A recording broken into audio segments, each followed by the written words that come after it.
প্রিয় দর্শক, বিশেষ এই লাইভ পর্বে আপনাদেরকে স্বাগত জানাই।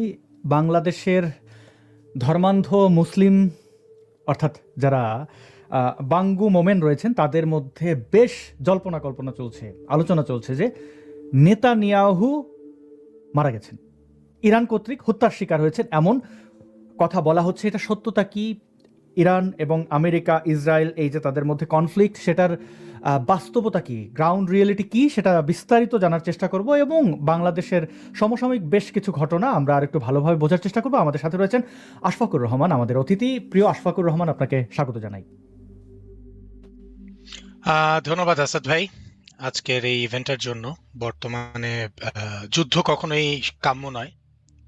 সারা বিশ্ব জুড়ে বর্তমানে বেশ কয়েকটা কনফ্লিক্ট চলছে বিভিন্ন ফ্রন্টে।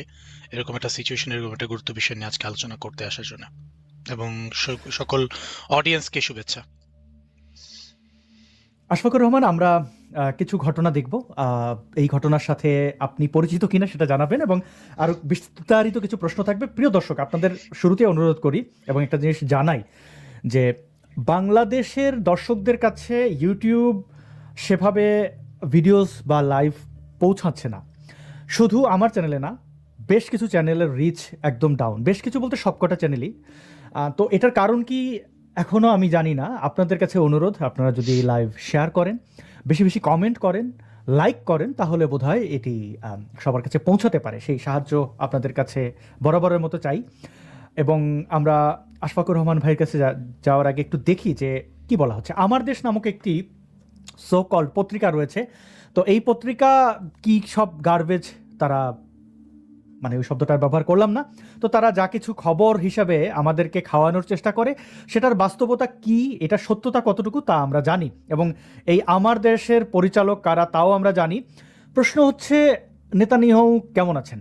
শুধু আমার দেশ না, জনকণ্ঠ দখল হয়ে যাওয়ার পরে এটা হয়ে গেছে ছাগু কণ্ঠ, তারাও কিন্তু মারা গেছেন নেতানিয়াহু বলে একটা আশ্চর্যজনক সংকেত বা সাইন ব্যবহার করেছে, যেটার মানে অর্থ বিভিন্ন হতে পারে। তো আসলে কি হয়েছে এবং এই দুটো এরকম সো কল্ড সংবাদ মাধ্যমের এই ধরনের গার্বেজ দেখার পরে জিন্নার সন্তানেরা কায়েদে ছাগু, তো তাদের অবস্থা হয় এরকম যে ব্যাপারটা কি ঘটেছে, আরে সুবহানাল্লাহ বলবো কি বলবো না, বলবো কি বলবো না, ভাববো কি ভাববো না, খুশি হব কি হব না, এরকম একটা অবস্থার মধ্যে।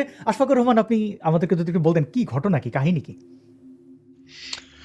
প্রথমত দেখেন, আমাদের মানে এটা খুব আনফরচুনেট যে যুদ্ধের আমি কি ঠিক মতো শোনা যাচ্ছে কিনা, অডিয়েন্স আমার কথা শুনতে পাচ্ছেন কিনা? হ্যাঁ, আমি আপনাকে ঠিকঠাক মতো শুনতে পাচ্ছি। অডিয়েন্স নিশ্চয়ই শুনবেন। না শুনলে প্রিয় দর্শক, আপনারা একটু কমেন্ট করবেন আমার কথা ঠিক আছে কিনা, আশফাকুর রহমান ভাইয়ের কথা ঠিক আছে কিনা, এবং আপনি কোথা থেকে দেখছেন সেটিও আমাদেরকে কমেন্ট করে জানাতে পারেন। আগে হ্যাঁ, আপনি কন্টিনিউ করেন।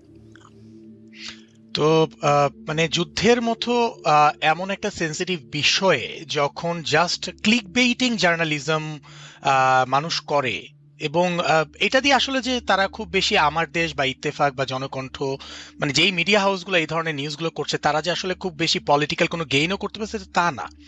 এটা মূলত আমাদের বর্তমানে সাংবাদিকতার অন্যতম একটা দৈন্যতা ইন এ সেন্স, যে যুদ্ধের মতো সেন্সিটিভ বিষয় নিয়ে একটা ঠাট্টা তামাশা করা জাস্ট ফর ক্লিক বেইটিং। মানে বিষয়গুলো কি, মানে টিকটক কন্টেন্টের মতো, যেখানে আসলে nobody is looking for any meaningful things, তাই না? বিষয়গুলো এরকম হয়ে গেছে ফটোকার্ট জার্নালিজমটা। তো মানে একটা সময় আমরা করোনা মহামারীর পরে এখন বাংলাদেশে দেখছি ফটোকার্ট মহামারী, এই যে যা ইচ্ছা এই ভেরিয়েন্ট ওই ভেরিয়েন্টে বানাচ্ছে। এতে যেটা হচ্ছে, মিডিয়া হাউসগুলো তাদের ক্রেডিবিলিটি হারাচ্ছে। বাট জেনুইন সিচুয়েশনগুলোর যদি আমি দেখি, আমি একটু মানে শুরুতে মানে অ্যাকচুয়ালি ফ্যাকচুয়াল কিছু আপডেট দিতে চাই যে এই যুদ্ধের কারণে কি হচ্ছে, কোথায় গিয়েছে, কে আসলেই মারা গিয়েছে, কে আসলেই মারা যায়নি, বা কার মৃত্যুর খবর নিয়ে কিছুটা মিথ্যাচার করা যাচ্ছে, সেগুলো নিয়ে আমি একটু কথা বলতে চাই।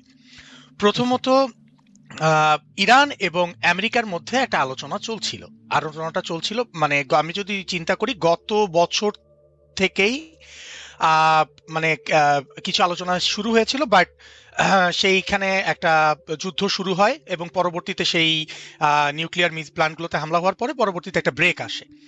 তো তারপরে আমরা যেটা দেখি যে ইরানের সাথে আবার একটা নেগোসিয়েশন চলছিল, বাট সেই সকল নেগোসিয়েশনে ইরান কিছু ফ্রজুলেন্সের আশ্রয় নেয়। ফ্রজুলেন্স ইন এ সেন্স, তারা মানে ফটকাবাজি, মানে মুখে এক কথা কর্মে আরেক কথা।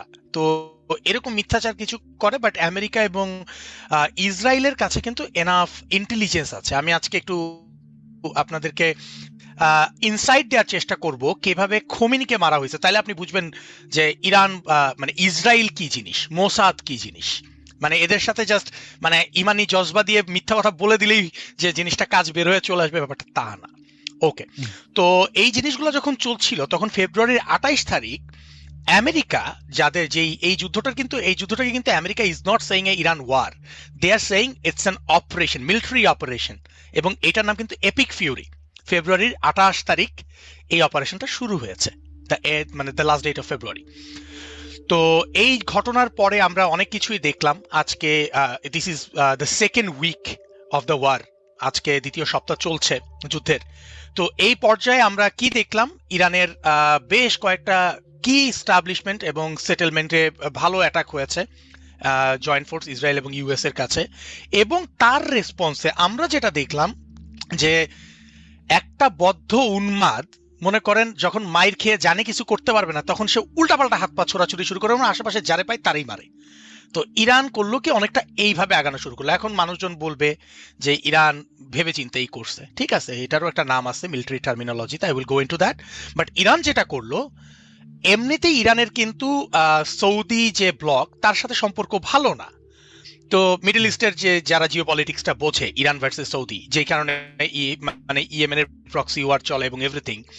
তো ইরান করলো কি, সব জায়গায় গিয়ে আক্রমণ করে বসলো, ইনক্লুডিং দুবাই এয়ারপোর্ট, যেটা which is a highly commercial airport. এবং এটার রিজনটা আমি আপনাদেরকে পরবর্তী এক্সপ্লেন করবো, কিন্তু ইরান সেই কাজটা করা শুরু করলো। এবং ইরানের বিষয়টা হলো কেমন, মনে করেন আপনি যুদ্ধ করেন হলো একটা সার্টেন মেথোডোলজি ফলো করে, ইরান কিন্তু ওদের কাছে জয়ই মেইন থিং, কোনো অবজেক্টিভ বা কোনো একটা পলিসি ওয়ার ল এগুলো এত ফলো করা, এত গ্রামার ফলো করার দরকার নেই। এই কারণে মনে করেন বাহরাইন, আজারবাইজান কাউকে সে বাদ রাখে না। এবং যেতে যেতে যেখানে যুক্তরাজ্য, I mean Great Britain and United Kingdom প্রথম থেকেই, যেহেতু Labour government is a little bit Islamic inclined because of their MPs and everything. Even Home Secretary তো ইউকেতে এখন একজন পাকিস্তানি বংশোদ্ভূত মুসলিম নারী, যদিও মুসলিমরা এখন তাকে গালি দিচ্ছে তার বিভিন্ন কর্মকাণ্ডের কারণে। এনিওয়ে, তো এগুলোর কারণে তারা শুরু থেকেই বলছে যে তারা এই যুদ্ধে অংশ নেবে না। কিন্তু এটার এগেনস্টে কিন্তু আমরা দেখেছি আগের জায়গা থেকে অনেকেই বলেছিল যে আমেরিকার পাশে এজ এ ট্রাস্টেড এলাই ইউকের সবসময় থাকা উচিত। তো রেজাল্টে কি হলো, সাইপ্রাস একটা দেশ আছে ইউরোপে, তার কিন্তু দুইটা পার্ট আছে। আপার নর্দার্ন পার্টটা হলো টার্কি কন্ট্রোলড এবং লোয়ার পার্টটা হলো আপনার গ্রিস কন্ট্রোলড। ওখানে ইউকের বিমান বাহিনীর বেইজ আছে, সেখানেও মনে করেন ইরান ড্রোন অ্যাটাক করে দিল। তো এই সব জিনিস করতে করতে ইরান আলটিমেটলি যে জিনিসটা ইরানের ঘটলো, ইরানে কিন্তু খুব প্রিসিশন অ্যাটাক হলো আমেরিকা এবং তুর্কির, আমেরিকা এবং ইসরায়েলের। এবং এতে আয়াতুল্লাহ আলী খামেনি সে কিন্তু মারা গেলেন, ভদ্রলোক মারা গেছেন। সুতরাং আমি একজন মৃত ব্যক্তিকে নিয়ে আসলে তার ক্যারেক্টার অ্যাসাসিনেশনে যাব না, বাট তার মৃত্যুর ঘটনার পর ইরানের কিন্তু কিছু আমার দেশ জনকণ্ঠ টাইপের, ইরানেও তো ইরানের দেশ, ইরানের কণ্ঠ, ইরান নিউজ টাইপের কিছু পোর্টাল আছে যারা ফটোকার্ড জার্নালিজম করে, এটা গ্লোবালি একটা ঝামেলা প্রবলেমেটিক ইস্যু। তারা কিন্তু ইনিশিয়ালি ডিক্লাইন করলো, তারা কিন্তু এই জিনিসটা খুব হাইলি ডিক্লাইন করলো, না খোমেনি মারা যায় নাই, এটা না ওইটা না। আপনি খেয়াল করে দেখবেন, আপনার সাথে আমার আলোচনা হচ্ছিল, আপনি আমাকে বলেছিলেন যে ভাই এটা নিয়ে একটু কথা বলার, খোমেনি মারা গেল কিনা। আমি আপনাকে বললাম যে ইরান কিন্তু ইনিশিয়ালি এটা সহজে স্বীকার করতে চাইবে না, বাট এটা ডিক্লেয়ার মানে ডিনাই করে থাকারও কোনো সুযোগ নেই। আমি মোটামুটি কনফার্ম ছিলাম মারা গেছে, কারণ একটা ওয়ার গ্রামার যারা বোঝে তারা জানে যে আমি শত্রুপক্ষের কেউ মারা গেছে এটা নিয়ে মিথ্যা কথা বলে আমার কোনো লাভ নাই। কেন লাভ নাই? কারণ আমি বলবো মিথ্যা কথা মারা গেছে, তার 1 মিনিট পরে সে লাইভ এসে বলবো আমি বেঁচে আছি। তো যুদ্ধের শুরুতে আমি যুদ্ধটা হেরে গেলাম narratively. So I am not stupid. So America ট্রাম্পকে আপনি অ্যারোগেন্ট বলতে পারেন, আপনি ট্রাম্পকে খুবই ব্রুটাল বলতে পারেন, বাট ট্রাম্পকে আপনি স্টুপিড বলতে পারেন না। হি ইজ নট স্টুপিড, সে কিন্তু নাইভ না। তো সে যখন পাবলিকলি বলতেছে মারা গেছে খোমেনি, তখন মানে মারা গেছে, এটা বেসিক, এটা শুধু মানে কনফার্ম। জি, ট্রাম্প তো শুধু ট্রাম্প না, মানে একা একটা কথা বলে দিল, এটা তো হোয়াইট হাউসের একটা সিদ্ধান্ত। তাছাড়া তারা যে নামটা দিয়েছে এপিক ফিউরি, মানে তীব্র ক্ষোভ, মানে এই যে হুমকি ধমকি আগে দেওয়া, এপিক ফিউরি, হ্যাঁ এপিক ফিউরি। তো এই যে তীব্র, এটার অনেকে বলছেন এখানে বাংলায় বলতে, আমি জানি না বাংলায় আপনারা শুনতে পাচ্ছেন কিনা, আমরা বাংলায় বলছি। এইটা একটু কনফার্ম করবেন, এবং বেশ বড় একটা এটা সংখ্যায় কি ওই দর্শক যে দেখছেন, একটু শেয়ার ইউটিউবের করুন। নতুন নতুন ফিচার যেটার কারণে অটো ট্রান্সলেট হয়ে গেল নাকি আবার আমাদের কথাবার্তা? অটো ট্রান্সলেশন তো অফ করা, আমার ভিডিওগুলো যেন অটো হ্যাঁ, ট্রান্সলেট সেটাই না তো। হয়, কারণ অটো ট্রান্সলেট হলে টাইটেল ডেসক্রিপশনগুলো ট্রান্সলেট অটো হয়ে যায় এবং মিনিং বদলে যায়। না, তো আমরা ইংলিশ অডিয়েন্সের জন্য কথা বলে আমরা ইংলিশেই করতাম পডকাস্ট। বাংলায় এটাকে অটো রাইট, ট্রান্সলেট তো করা আমরা তো না। বাংলায়, এই একজন বাংলায় আমি কমেন্টগুলো দেখাচ্ছি, আর যারা যারা কমেন্ট করছেন তাদেরকে বলবো যে আপনার প্রত্যেকটা কমেন্ট কিন্তু আমার এই বুকের পাশে দেখতে পাচ্ছেন, এখানে দেখা যাচ্ছে। আমি সবাই কমেন্ট করলে তিনি নিশ্চয়ই আশা করেন তার কমেন্টটা সবাই দেখুক। এই মুহূর্তে ফেসবুক ইউটিউব মিলে প্রায় 2 থেকে 3 হাজার মানুষ ডাউন আপ হচ্ছে দেখছেন। তো সবাই আপনাদের কমেন্ট দেখছে, এক কমেন্ট বারবার করবেন না, আর যদি এটা করা হয় তাহলে ব্লক করতে হবে। তো যে প্রসঙ্গে বলছিলেন যে ইউএসের প্রেসিডেন্ট যেটা বলছেন সেটা কিন্তু শুধু প্রেসিডেন্ট ডোনাল্ড ট্রাম্পের বক্তব্য নয়, এটা তাদের সম্মিলিত একটা সিদ্ধান্ত, তিনি মুখপাত্র হিসেবে কাজ করছেন, তাই তো? আচ্ছা, আপনি যদি ইউএস সেক্রেটারির কথাও শুনেন, তারা এই সকল বিষয়গুলোতে তারা একইভাবে কথা বলবে। এটার কারণ আছে, কারণ হলো আপনার হোয়াইট হাউস তো একটা প্রেসিডেন্ট অফিস। তো প্রেসিডেন্ট যখন এক্সিকিউটিভ অর্ডারে, এই যুদ্ধটা কিন্তু প্রেসিডেন্টের এক্সিকিউটিভ অর্ডারে শুরু হয়েছে, অপারেশন এপিক ফিউরি। কারণ প্রথমত, as per the US constitution, if you want to declare a war, that needs a parliamentary approval. এটা কিন্তু সিনেটের অ্যাপ্রুভাল লাগে। এই কারণে সে কিন্তু এটাকে যুদ্ধই ঘোষণা করে না, সে এটাকে একটা মিলিটারি অপারেশন ঘোষণা করছে, যেটার অথরিটি অ্যাজ এ প্রেসিডেন্ট তার আছে। এই জন্য এটার নাম অপারেশন এপিক ফিউরি। ওরা এরকম ইরানের আগেও অপারেশন ইউএস করেছে, দিস নাথিং নিউ।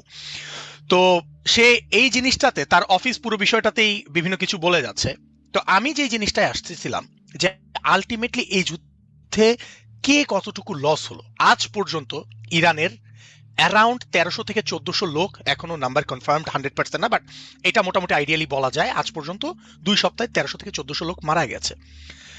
আচ্ছা, দ্য সেকেন্ড ক্যাজুয়ালিটি কিন্তু এই যুদ্ধের আরেকটা ফ্রন্ট, সেটা হলো লেবানন। সেখানে মোর দেন 500 মানুষ মারা গেছে। আমি লাস্ট বোধহয় 500 to 700 এর মধ্যে নাম্বারটা ঘোরাফেরা করছে। আর আমেরিকার এখন পর্যন্ত মারা গেছে 7 জনের মতো, আর ইসরায়েলের প্রায় 200 লোক মারা গেছে। তো আলটিমেটলি যদি ব্যক্তির কথা বলি, নেতানিয়াহু মারা যায় নাই, মারা গেছে খোমেনি। এবং খোমেনি মারা যাওয়ার পরের যে ঘটনাগুলা, সেই জিনিসগুলো যদি আমরা দেখি, তাহলে আমরা বুঝবো যে ইরান অ্যাকচুয়ালি যুদ্ধে ইরান না যুদ্ধে নেমে এটা যুদ্ধ করতেছে না। মানে অ্যাসিমেট্রিক ওয়ারফেয়ার বলে একটা জিনিস আছে, ইরান শুরু করেছে asymmetric warfare, which is a very problematic. মানে war to defend and war to distract দুই জিনিস। হ্যাঁ, Iran is not doing an war to defend, Iran is doing an war to destruction. আর America and Israel is doing a war for destroying their enemy. So এই জন্য আপনি দেখবেন ইরানের যে অ্যাটাকগুলা হচ্ছে, সেগুলোতে ভরপুর সিভিলিয়ান মারা যাচ্ছে। যেখানেই অ্যাটাক করতেছে, ওরা কিন্তু নেতানিয়াহুকে টার্গেট করে মারতে পারে নাই, ট্রাম্পকে টার্গেট করে মারতে পারে না, বা ইসরায়েলি আর্ম ফোর্সেসের চিফকে মেরে ফেলতে পারে নাই। কারণ ওরা হলো, মানে এটা আমি আপনাকে একদম সোজা কথাই বলি, এলাকা মনে করেন আপনি একটা গ্রামে গেছেন, 10-12টা পোলাপাইন খেলতেছে, আপনি ওখানে একজনের সাথে আপনার প্রবলেম, আপনি একজনকে টার্গেট করে একটা গুলতি দিয়ে আপনি মারছেন। আর মনে করেন সে পাগলায় গিয়ে, তার হাতে কিছু না, সে মনে করেন উল্টা পাল্টা এমন ভাবে মারতেছে, কোথায় কারে কি মারতেছে সে নিজেও বুঝতেছে না। তার হলো নিজের, কারণ এখন হাত পা না চালাইলে আবার মানুষজন, আইআরজিসির যে মডেলটা, আমি আমার লাস্ট পডকাস্টেও বলছি, ইরানের যে সরকার ব্যবস্থা, এটা থিওক্রেটিক। এটা আপনি যদি কোনো আলাদা ইনস্টিটিউশনাল ডেমোক্রেটিক গভর্নমেন্টের সাথে এটাকে তুলনা করেন, আপনি কনফিউজড হয়ে যাবেন। এই সরকার দাঁড়ায় আছে ন্যারেটিভের উপর, আমরা আল্লাহর শক্তি। এখন যদি দেখে আল্লাহর শক্তি চিপায় চু চু করে মনে করেন বিড়ালের মতো কুই কুই করতেছে, তাহলে তো মনে করেন পাবলিকও আলটিমেটলি এই সরকারের প্রতি এখনো, যে একটা ইরানে তো একটা গ্রুপ এখনো থিওক্রেটিক গভর্নমেন্টের উপর, ইসলামী রেজিমের উপর ভরসা রাখে, তারাও কিন্তু ভরসা হারায় ফেলাবে যে কিরে ভাই, আল্লাহর শক্তি এটাই তো সুপ্রিম পাওয়ার, এটা কেন এই অবস্থা। তো আলটিমেটলি এই জিনিসগুলোর জন্য এইটা একটু এইটার নিউজটা একটু পুরান, এটা একটু মানে এই টোলটা বাড়ছে 5 তারিখে। হ্যাঁ, এটা, হ্যাঁ এক্স্যাক্টলি, এই 6 দিনে বেশ বাড়ছে। বিশেষ করে আপনার লেবাননে ডেথ ক্যাজুয়ালিটি অনেক বেশি এখন, বাংলাদেশেও মারা গেছেন কিন্তু মিডল ইস্টে। তো যাই হোক, তো আলটিমেটলি এই যুদ্ধটার কারণে যে জিনিসগুলা সিচুয়েশনে আলটিমেটলি হয়েছে, ইরান মিডল ইস্টের দেশগুলোতে আক্রমণ করেছে, ইরান বললাম ইউকে এয়ার বেজে আক্রমণ করেছে, এবং এটার রেসপন্সে Europe is kind of now getting against Iran. প্রথমে ইউরোপ এই জায়গায় পার্টিজান ছিল না, যেহেতু এটা কোনো ন্যাটো অ্যালায়েন্সের যুদ্ধ না। ইরান তুর্কিকে আক্রমণ করেছে সরাসরি, which is a member of NATO. So নেটোর আর্টিকেল 5 অনুযায়ী যদি ন্যাটো অ্যাক্টিভেট হয়, তাহলে মানে the whole Europe, Atlantic, Turkey, everything is মানে everybody is Iran's enemy. So আমি জানি না ইরান এটা এফোর্ড করতে পারে না, বাট আমি যতটুকু বুঝতেছি Iran is not doing a rational decision. তারা তাদের থিওক্রেটিক যেটা প্রবলেম আর কি, থিওক্রেসি বা ধর্ম বিশ্বাসে মানুষ তার যৌক্তিকতা হারায়, সে মানে ইরানও সেই জিনিসটা হারাইছে। তো এইটার কারণে এখন পর্যন্ত আমি খুব শর্টলি বলে যাই, ইরানের প্রায় মানুষ মারা গেছে 1300 থেকে 1400, এর মধ্যে আপনার সিভিলিয়ান প্রায় 200 আছে, আর মোস্টলি যেগুলা ছাড়া 200 ছাড়া বা 1100 সব মিলিটারি এবং লিডারশিপ। লেবাননে প্রায় 500-র মতো মানুষ মারা গেছে, ওর মধ্যে যদি আমি আদার গালফ স্টেটের কথা বলি 20 জন মানুষের মতো মারা গেছে। সো টোটাল এখন পর্যন্ত এই জিনিসটাতে, আর যদি আমরা আগের টোলটাও দেখি তখন প্রায় 30,000 লোককে তো রেজিমই মেরে ফেলছে। যদি এটা নিয়ে 3,000 থেকে 30,000-এর একটা মানুষজন দেখেন, এটা এটা বলতেই পারে, কিন্তু আমি 3,000 ধরলেও সেই 3,000 স্টিল আমেরিকার থেকে ছোট, মানে সরি আমেরিকার ডেথ কাউন্টের থেকে বড়, যেটা আমেরিকা মেরেছে বা ইসরায়েল মেরেছে। So this is the situation. এবং এই যুদ্ধটা এমন একটা মানে স্পাইরাল অফ ওয়ারে এসে দাঁড়িয়েছে, ইরান এই যুদ্ধটাকে থামাবে না। আর ইরান যদি না থামে, একটা আহত কুকুরকে আপনার আলটিমেটলি সে যদি উন্মাদ হয়ে যায়, তখন আলটিমেটলি তাকে আপনার নিউট্রালাইজ করতে হয়। এখানে জিনিসটা রেজিম চেঞ্জ, এবং স্পেশালি এই ক্ষেত্রে তো আসলে আমেরিকার অবজেক্টিভ খুব বেসিক। ইনিশিয়ালি আমরা ক্লিয়ার ছিলাম না আমেরিকান অবজেক্টিভটা কি। এখানে ইসরায়েল এবং আমেরিকান যে দুইটা পার্টি, তাদের অবজেক্টিভগুলো একটু বলি। আমেরিকার অবজেক্টিভ হলো ইরান যেন মিডল ইস্টে কোনো ধরনের নিউক্লিয়ার পাওয়ার গেইন করতে না পারে, এবং থিওক্রেটিক্যাল এই রেজিমটাকে এই জন্যই তাদের সরাইতে হবে, কারণ থিওক্রেটিক রেজিমের একটা বৈশিষ্ট্য, আমরা যত যাই থিওরিটিক্যালি বলি বাট প্র্যাকটিক্যালি আমরা দেখেছি, যখন একটা ধর্মভিত্তিক বিশেষ করে ইসলাম ভিত্তিক কোনো রাজনীতি বা বা রাজনৈতিক শক্তি থাকে, তারা কখনো সত্যবাদী হয় না, তারা প্রচুর মিথ্যাচার করে, তারা আপনার সাথে ধোঁকাবাজি করে। এটা আপনি যে কোনো দেশে দেখবেন, এটা আপনি আফগানিস্তানে যান, এটা আপনি পাকিস্তানে যান, এটা ইভেন আমাদের লোকাল ইনহাউস আপনি জামাতকে দেখেন, এটা একটা এই বাস্তবতা। গুপ্ত এটা নিয়ে আমি আপনাকে জাস্ট একটু আগে থামাতে চেয়েছিলাম, আমি আর লোভ সামলাইতে পারলাম না, আমি থামাই একটু কেমন, আমার একটা অপিনিয়ন। হ্যাঁ, please, আপনি please. উদাহরণ দিছিলেন কুকুর পাগল হয়ে গেলে সেই পাগলা কুকুরের নিউট্রালাইজ করা, মানে তারে নিধন করা। আমার বক্তব্য হচ্ছে ভাই, কুকুর তো গুপ্ত না জামাত ইসলামের মতো, কুকুরের দাঁত আছে, ক্যানাইল টিথ, সে যখন রাগে তখন ঘ ঘ করে দাঁত দেখায় আগে, কিন্তু এটা তার অস্ত্র, তার ওয়েপেন, দেখায় যে আমি কিন্তু কামড়াবো, গেউ গেউ করে, যখন খুব বেশি গেউ করে তখন কামড়ায় না, আর যখন খুব খেপে যায় ঘ ঘ করে এসে কামড় দেয়। আপনি তো তার কাছ থেকে নিরাপদে দৌড় দিতে পারবেন, জানতে পারবেন যে সে কামড়াবে। জামাত ইসলাম, ইরান, আফগানিস্তান, এরা তো গুপ্ত। আপনি দেখেন ইরান, সে প্রক্সি ওয়ার চালায়, এই হিজবুল্লাহরে অস্ত্র দেয়, এরে অস্ত্র, হামাসরে অস্ত্র দেয়, তার হ্যাডাম নাই যুদ্ধ ঘোষণা করার। তো এটা তো জি ও কুকুরের সাথে তুলনা চলবে না, কুকুর বহুত মহান এদের চেয়ে। হ্যাঁ, আপনি আপনি আসলে এই জিনিসটা বলতে পারেন, এটা অনেকটা ছুচোর মতো, যে দিনের আলোতে বাইরে আসে না, গুহায় গুহায় চড়ে, চিকা বলে অনেক জায়গায়, চিকা, ছুচো, এদের আসলে বৈশিষ্ট্যটা এরকম। তো আমরা কিন্তু দেখেন, আপনি বাস্তবতা অনুযায়ী যদি দেখেন, এদের এই প্রবলেমটা আছে। সো এদের সাথে আপনি জেন্টলম্যান ওয়েতে ডিল করাটা খুব ডিফিকাল্ট, কারণ এরা জেন্টলম্যান গ্রামার কিছুই ফলো করে না। এবং আমি পরবর্তীতে আসতেছি ইরান এখন কি করবে, এবং পরবর্তী ফেজে আমি এটা বলবো যে হোয়াট ইজ নেক্সট, আমি বর্তমান পরিস্থিতিটা বলতেছি। তো এই সিচুয়েশনে আমেরিকার যেটা অবজেক্টিভ, যে এই থিওক্রিটিক্যাল রেজিম সরাই ফেলতে হবে, কারণ থিওক্রিটিক্যাল রেজিম রাখলে আজকে খোমেনি, কালকে মোস্তফা, পরশুদিন আরাফি, যেই আসুক, মেকানিজম একটাই, কারণ তাদের কনস্টিটিউশন, তাদের হলিবুক তো একটাই, তাদের প্রফেটের লেসন তো একটাই, তাদের নবী তো এগুলাই শিখাইছে। আলটিমেটলি মুখে নীতির কথা বলবা, তারপর জেনার কথা না বলে নিজে পেডোফিলিয়া করে বেড়াবা, আছে এরকম অনেক কিছু বিষয় আছে। তো এই জিনিসগুলোর কারণে ওদের ডিএনএতে এই জিনিসটা ইমপ্রিন্টেড, এবং আলটিমেটলি এই প্রবলেমটাই হচ্ছে এই কারণে। আর ইসরায়েলের অবজেক্টিভটা খুব ক্লিয়ার। আপনি যদি দেখেন 1979-এ ইসলামিক রেজিম যখন ক্ষমতা নেয়, তাদের মানে মানুষের, ওরা তো ইলেকশনের মাধ্যমে ক্ষমতায় আসে নাই, আপনি যদি হিস্ট্রিটা দেখেন বুঝবেন। তো ইলেকশনে যেরকম ইশতেহার থাকে না, তো ওদেরও কিছু ন্যারেটিভ ছিল। তাদের one of the key narrative to come into the power was destruction of Israel, annihilation of Israel, সে ইসরায়েলকে অ্যানাইলেট করে ফেলবে, এটাই ছিল তার মেইন ফাউন্ডেশন। আপনি দেখেন যেই রেজিমের ফাউন্ডেশন ইসরায়েলের অ্যানাইলেশন, তো ইসরায়েল কি ভাই নিজে বেঁচে থাকতে চাইবে না? আমি তো এখানে ইসরায়েল যেই মেথডে অ্যাটাক করেছে বা বিভিন্ন কেসকে ডিল করেছে, আমি সেই মেথোডোলজিতে যাচ্ছি না। সেই মেথোডোলজির অনেক কিছু নিয়ে আমিও ডিসএগ্রি করি, আমি ডিসঅ্যাপ্রুভ করি, আমি অনেক ডিস্টার্ব ইসরায়েলের অনেক ওয়ে অফ ওয়ার্কিং নিয়ে। বাট যদি ইন প্রিন্সিপাল বলি, ইসরায়েল তো ভাই নিজেকে ডিফেন্ড করার জন্য এটা করবে, তার যান বাঁচানো ফরজ না? এটা তো মুমিনেরও বোঝা হুম, উচিত। আমি তো আজ পর্যন্ত কোনো ইসরায়েলি প্রক্সি টেরোরিস্ট গ্রুপ দেখি নাই, হামাস বা হিজবুল্লাহর মতো, যেটা এসে মনে করেন ইরান এসে অ্যাটাক করে বেড়াইছে। সো আলটিমেটলি ইসরায়েলের অবজেক্টিভ ভেরি বেসিক, যে এই রেজিমকে সরাইতে হবে টু ডিফেন্ড দেমসেলফ। আমেরিকার জিনিস হলো মিডল ইস্টে, আমি গত ভিডিওতে বলেছিলাম যে আমেরিকার ন্যাশনাল সিকিউরিটি অ্যাক্ট এনএসএ যে সিকিউরিটি পলিসি, সেটা যদি আপনারা দেখেন, যেটা ডিসেম্বরে পাবলিশ হয়েছে, মিডল ইস্টে ওরা ইরানকে এবার ফোকাস করবে। That was in their priority list, I saw this coming. But কি ওয়েতে আসবে সেটা আমরা জানি না, এটা পরবর্তীতে আমরা এখন দেখতে পাচ্ছি। বাট ইরান নিয়ে কিছু একটা হবে এটা তো আমরা জানতাম। So ultimately this is the situation. এখন খোমেনি চলে গেছে, খোমেনি চলে যাওয়ার পরে একটা নতুন আয়াতুল্লাহ ওরা সিলেক্ট করেছেন, তার এখন আমি জানি না তার শুনছি তারও নাকি অভিষেক, না অভিশংসন অভিষেক হয়েছে কিনা, না সরি অভিষেক হয়েছে কিনা। বাট ইন্টারিম টাইমে ওদের প্রেসিডেন্ট, তিনিও নাকি ওদের হুরের চিফ পথে, অফ, শুনছি তো এমন কিছু না শুনছি। ওইটা এখনো মানে অনেস্টলি এগুলা বিভিন্ন ধরনের প্রোপাগান্ডা ফ্রন্টেই হচ্ছে। Let's talk about the verified news. এখনো এরকম কোনো ভেরিফাইড নিউজ আমার রেডারে আসে নাই। বাট আমি যে জিনিসটা জানি, ইরানের এই মুহূর্তে পুরো ওয়ার্ল্ডটার গভর্নেন্সটা আছে হলো ওদের যে প্রেসিডেন্ট, ওদের মানে চিফ অফ জুডিশিয়ারি, ওদের তো ওই যে শুরা কমিটির মতো ইসলামিক থাকে না একটা জাজদের, মানে ওরকম জুডিশিয়াল না, ওইটা ডিফারেন্ট জুডিশিয়াল, যারা মনে করেন ওই যে এক পুরুষ সাক্ষী সমান দুই নারী সাক্ষী সেই মেথডে চলে।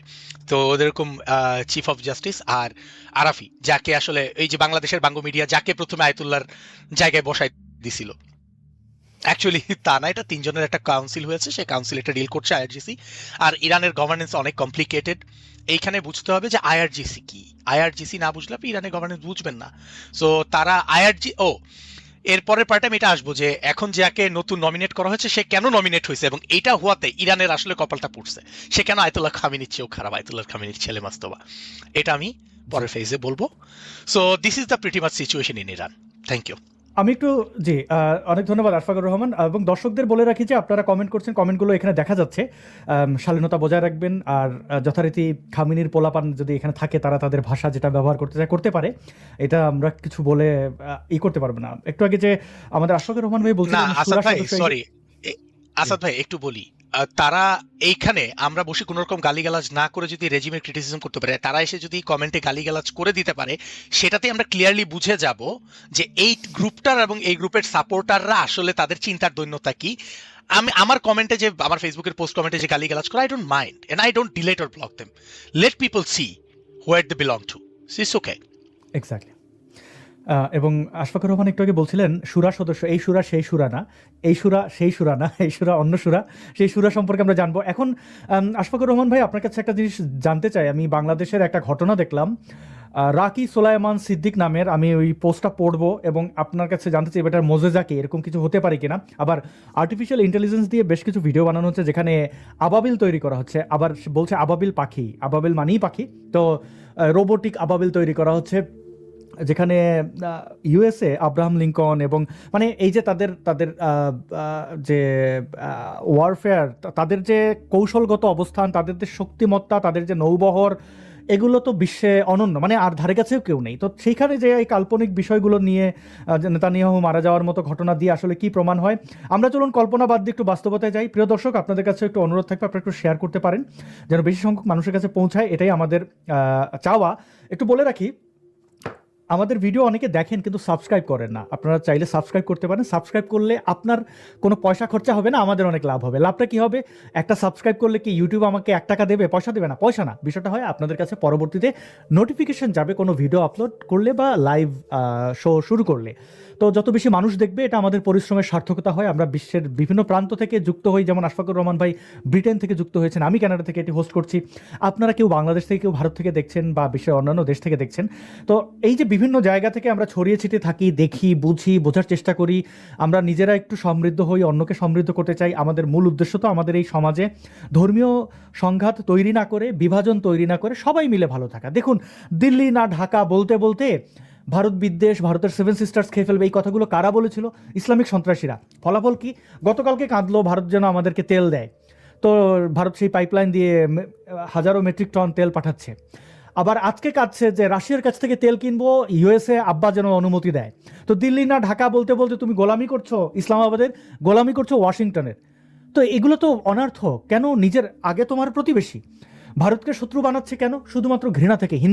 হিন্দু বিদ্বেষ, সেই রকমই একটা বিদ্বেষ থেকে একটা কাল্পনিক পোস্ট, মানে এরা যখন পর্ন দেখে তখনও এই এই মানে সে পর্নস্টার মুসলিম কিনা, মানে এইভাবে বোধহয় তারা ডিফারেন্সিয়েটিভ, মানে এই যে চিন্তার দন্যতা, যে তারা ওইভাবে পার্থক্য বোধহয় করে, এই জাতিগোষ্ঠীর মানে সুশিক্ষা না হলে আমরা পিছিয়ে যাব। এটাই আমাদের উদ্দেশ্য, মানুষকে আলোকিত করা। একটা পোস্ট পড়ছি, প্রিয় দর্শক। রাকি সোলাইমান সিদ্দিক নামের একজন আল্লাহর বান্দা, তিনি লিখেছেন, এই যে চিত হয়ে শুয়ে আছেন, তো এইটি কে আমি একটু পড়ি। ছবিতে যে ভাইটিকে দেখতে পাচ্ছেন তিনি একজন মসজিদের ইমাম, খতিব। নিজের ইমান, আকিদা ও আমল আখলাতে হঠাৎ পরিবর্তন দেখিয়ে আল নবী কি আচ্ছা কিছু একটা ধান্দাবাজি সেন্টার, হ্যাঁ, কি আন নবী রুকাইয়া অ্যান্ড হিজমা সেন্টার, এইখানে ওই তাবিজ কবজ টবজ এইসব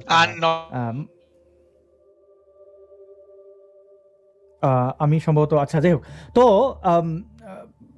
এইখানে কি সেন্টারে ডায়াগনোসিস করতে গেছে। আচ্ছা, ডায়াগনোসিস সেশনে তার শরীরে শয়তান অ্যাক্টিভ হয়। আমি শয়তানকে জিজ্ঞেস করলাম, তাকে কেন ধরলি, তার কাছে কেন এসেছিস? শয়তান বলতে লাগলো সে জিহাদের স্বপ্ন দেখে, মানে এই যাকে ধরেছে সে কেন জিহাদের স্বপ্ন দেখে, সে কেন আল্লাহর রাস্তায় শহীদ হওয়ার স্বপ্ন দেখে, সে জান্নাতের সবুজ পাখি কেন হতে চায়, এই জন্য এই ভূত তাকে ধরেছে, শয়তান তাকে ধরেছে। তার এত বড় স্বপ্ন আমরা কখনোই, মানে শয়তান কখনোই পূরণ হতে দেবে না। আমি জিজ্ঞেস করলাম, তোদের ধর্ম কি? শয়তান উত্তর দিল, আমরা হিন্দু। দেখেন, শয়তান উত্তর দিল, আমরা হিন্দু বিদ্বেষ, এবং কল্পনাতেও তাদের হিন্দু বিদ্বেষ। ভারতের গুজরাট থেকে প্রশিক্ষণ দিয়ে আমাদেরকে মুজাহিদদের কাছে পাঠিয়েছে। ভারতের গুজরাট থেকে হিন্দু শয়তানকে, মানে হিন্দু ভূতকে প্রশিক্ষণ দিয়ে তাদের কাছে পাঠিয়েছে।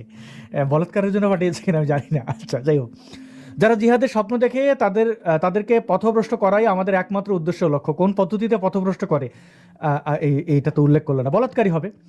শয়তানের কথাগুলো শুনে কিছুক্ষণের জন্য হতভম্ব হয়ে গেছিলাম। আল্লাহ তার সৈনিকদের সকল চক্রান্ত থেকে হেফাজত করুন। পোস্টটি শেয়ার করবেন সবাই। শিগগিরই ভিডিওটি আপলোড করা হবে ইনশাল্লাহ। তো আরশিনগর, বীরপুর, নরসিংদী, ঢাকায় ফোন নাম্বার দেওয়া রয়েছে। এই ইমাম চিত হয়ে আছেন, চিৎপটাং। আমার প্রশ্ন, ভাই, হিন্দু বিদ্বেষ দেখাক যাই দেখাক, আল্লাহর বান্দা যেহেতু বলেছে নিশ্চয়ই ভালো বলেছে। কত এরকম একটা শয়তান বাংলাদেশ থেকে ট্রেনিং দিয়ে নেতানিয়াহুর কাছে পাঠিয়ে দেওয়া যায় না? এবং যেগুলো মোল্লা মুন্সিরা মসজিদে বসে করে, ওই জিনিসটাই করে দিতে হবে। নেতানিয়াহুকে খুব ধৈর্য বলাৎকার করে ফেলো।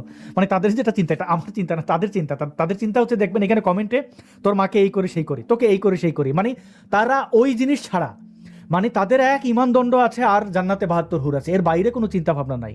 এই কেন্দ্রিক সকল চিন্তা, নারী কেন্দ্রিক, নারীরে কোথায় মারবে, ধরবে, ধর্ষণ করবে, আর ছেলে হলে পুরুষ হলে বলাৎকার করবে। এই তো এরকম কোন একটা জিন পাঠিয়ে দিয়ে, যেহেতু নেতানিয়াহু জিন, কি বলে, পুরুষ, তো কি করা যেতে পারে?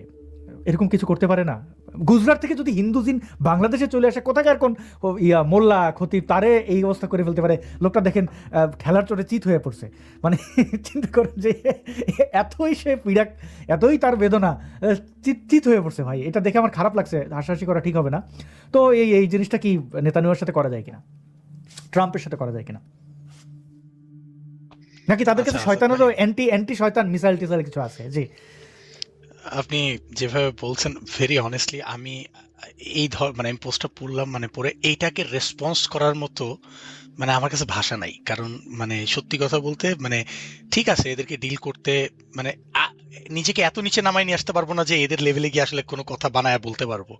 এটা মানে বুদ্ধির এতটা অপমান মানুষ হিসাবে জন্মানোর, এই পুরা আইডিওলজিটা, মানে পুরা কথাটা পড়লে। বাট বাট এখানে আমি একটা অ্যালার্মিং জিনিস দেখি, এবং আমি একটু বলার চেষ্টা করি আমাদের অডিয়েন্সকে, গ্রেটার অডিয়েন্সকে, যে আলটিমেটলি দেখেন, আপনারা আমাদের সবগুলা কথায় সাবস্ক্রাইব করেন, মানে subscribe in a sense of মানে বিশ্বাস করেন, মানেন, এটা সেই চ্যানেল সাবস্ক্রাইব না। আমাদের কথাগুলো মানেন না মানেন সেটা ভিন্নতা থাকবেই, বাট আপনার ন্যূনতম বুদ্ধিমত্তা হারায়েন না। কেন? প্রবলেমটা হলো, আপনি যখন ধর্ম এবং ধর্মান্ধতা এই জিনিসটা আসলে একটা এটার সাথে ইন্টারটয়েন্ড ইন এ আমি সেন্স, একটা কারণ হলো আপনার হালকা একটু জরিপটা দেখায় ফেলি কতটা অ্যালার্মিং। জি অনেকে জি মনে প্লিজ। করতে পারেন আমি মজা করছি। এখানে রিয়াক্ট পড়েছে কত? রিয়াক্ট পড়েছে 20,000। এই 20,000 রিয়াক্টের মধ্যে দেখুন 7.6K, মানে প্রায় মানে 7,600 মানুষ এখানে কান্নার ইমোজি দিয়েছেন। 6,300 মানুষ লাইক দিয়েছেন, মানে এটাকে সাবস্ক্রাইব করে, এটাকে সে স্বীকার করে। তার মানে 6,000 মানুষ হাহা দিয়েছেন। অর্থাৎ 16,000, 20,000-এর মধ্যে 16,000 মানুষ এটি বিশ্বাস করেছেন। 6,000 মানুষ তাদের এই ভণ্ডামি বুঝতে পেরেছেন। অর্থাৎ বিশাল একটা সংখ্যার মানুষ এই ধরনের মানে খুবই সস্তা স্টুপিডিটিকে তারা সাবস্ক্রাইব করেছে। এটা অ্যালার্মিং কিন্তু।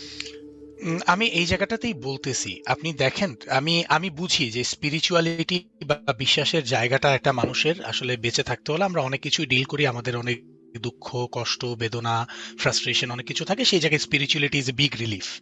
অনেকের জন্য এটা একটা বেঁচে থাকার ক্ষেত্রে বিগ রিলিফ, বিশেষ করে আমার মতো যারা নাস্তিকতা চর্চা করে বা নাস্তিক, বা তাদের ক্ষেত্রে এই জায়গাটা আসলে প্রবলেমেটিক। আমাদের আসলে ওই স্পিরিচুয়ালিটির বিলিফটা ওইভাবে কাজ করে না যেটা আপনি যেভাবে বলতেছেন। বাট এখানে একটা প্রবলেম আছে, রেড ফ্ল্যাগ আছে। কেন বারবার এই ধর্মীয় বিশ্বাস এবং ধর্মান্ধতাটা কেন ইন্টারটুয়াইন বলি? আপনি যখন ধর্মের ক্ষেত্রে কিন্তু মোস্ট অফ দ্য রিলিজিয়াস, বিশেষ করে আব্রাহিমিক রিলিজিয়ন, কোরআনিক বা বিবলিক্যাল স্ট্রাকচারে যদি আমরা যাই, ইটস মোর অ্যাবাউট সাবমিশন। যখন আপনি সাবমিশন করবেন, তখন আপনি আপনার কনসাসনেসকে বা আপনি আপনার কনসাসনেসকে একরকম স্যাক্রিফাইস করে আপনি নিজেকে সাবমিট করেন। এতে কি হয়, আজকে আপনাকে প্রথমে ইভেনচুয়ালি আপনাকে বিভিন্ন ধরনের ন্যারেটিভ দিয়ে হ্যাবিচুয়েট করা হবে, যেগুলোর বিভিন্ন জায়গায় যুক্তি কাজ করবে না। কারণ আপনি যদি ন্যাশনাল যুক্তি কাজ করে আপনাকে দিয়ে সবাই তার স্বার্থের সবকিছু করাই নিতে পারবে না, এটাই স্বাভাবিক। এবং হিজামা এবং রুকাইয়ার বিষয়টা আমি বলি। ওটা ছিল আন নবাবী রুকাইয়া অ্যান্ড হিজামা সেন্টার। আমি এই টার্মিনোলজিগুলোর সাথে খুব পরিচিত, তাই আমি রিডিংটা পড়তে পেরেছিলাম। রুকাই এই যুগে এসে আপনি এই পেজগুলো না আপনাদের সবার প্রিয় পরিচিত, যার পক্ষে আমি অনেক লিবারেল সেকুলার লোককেও আসলে ভিতরে ভিতরে সালাফি তারা লোককে কথা বলতে দেখছি, তারাও কিন্তু করে। আহমদুল্লাহ নামে যে ভদ্রলোক আছেন আসুনা ফাউন্ডেশনে, সে কিন্তু রুকাইয়ার ভালো ব্যবসা করেন, তার বিশাল ইনকাম, ট্যাক্স ফ্রি ইনকাম। এবং আপনাদের ধর্ম বিশ্বাসকে আজহারি ব্যবহার শুরু করে, করেছে একই বিজনেস। হ্যাঁ হ্যাঁ, এবং এগুলো ট্যাক্স ফ্রি ইনকাম। আপনি একটা জিনিস খেয়াল করেন, এই বিশ্বাসগুলো কেন একটা রাষ্ট্রের জন্য প্রবলেমেটিক। টার্মিনোলজিগুলো দেখেন, কি কি clinical term, diagnosis. Can you freaking believe it that are Rukaiya centre is saying that I have diagnosed a disease?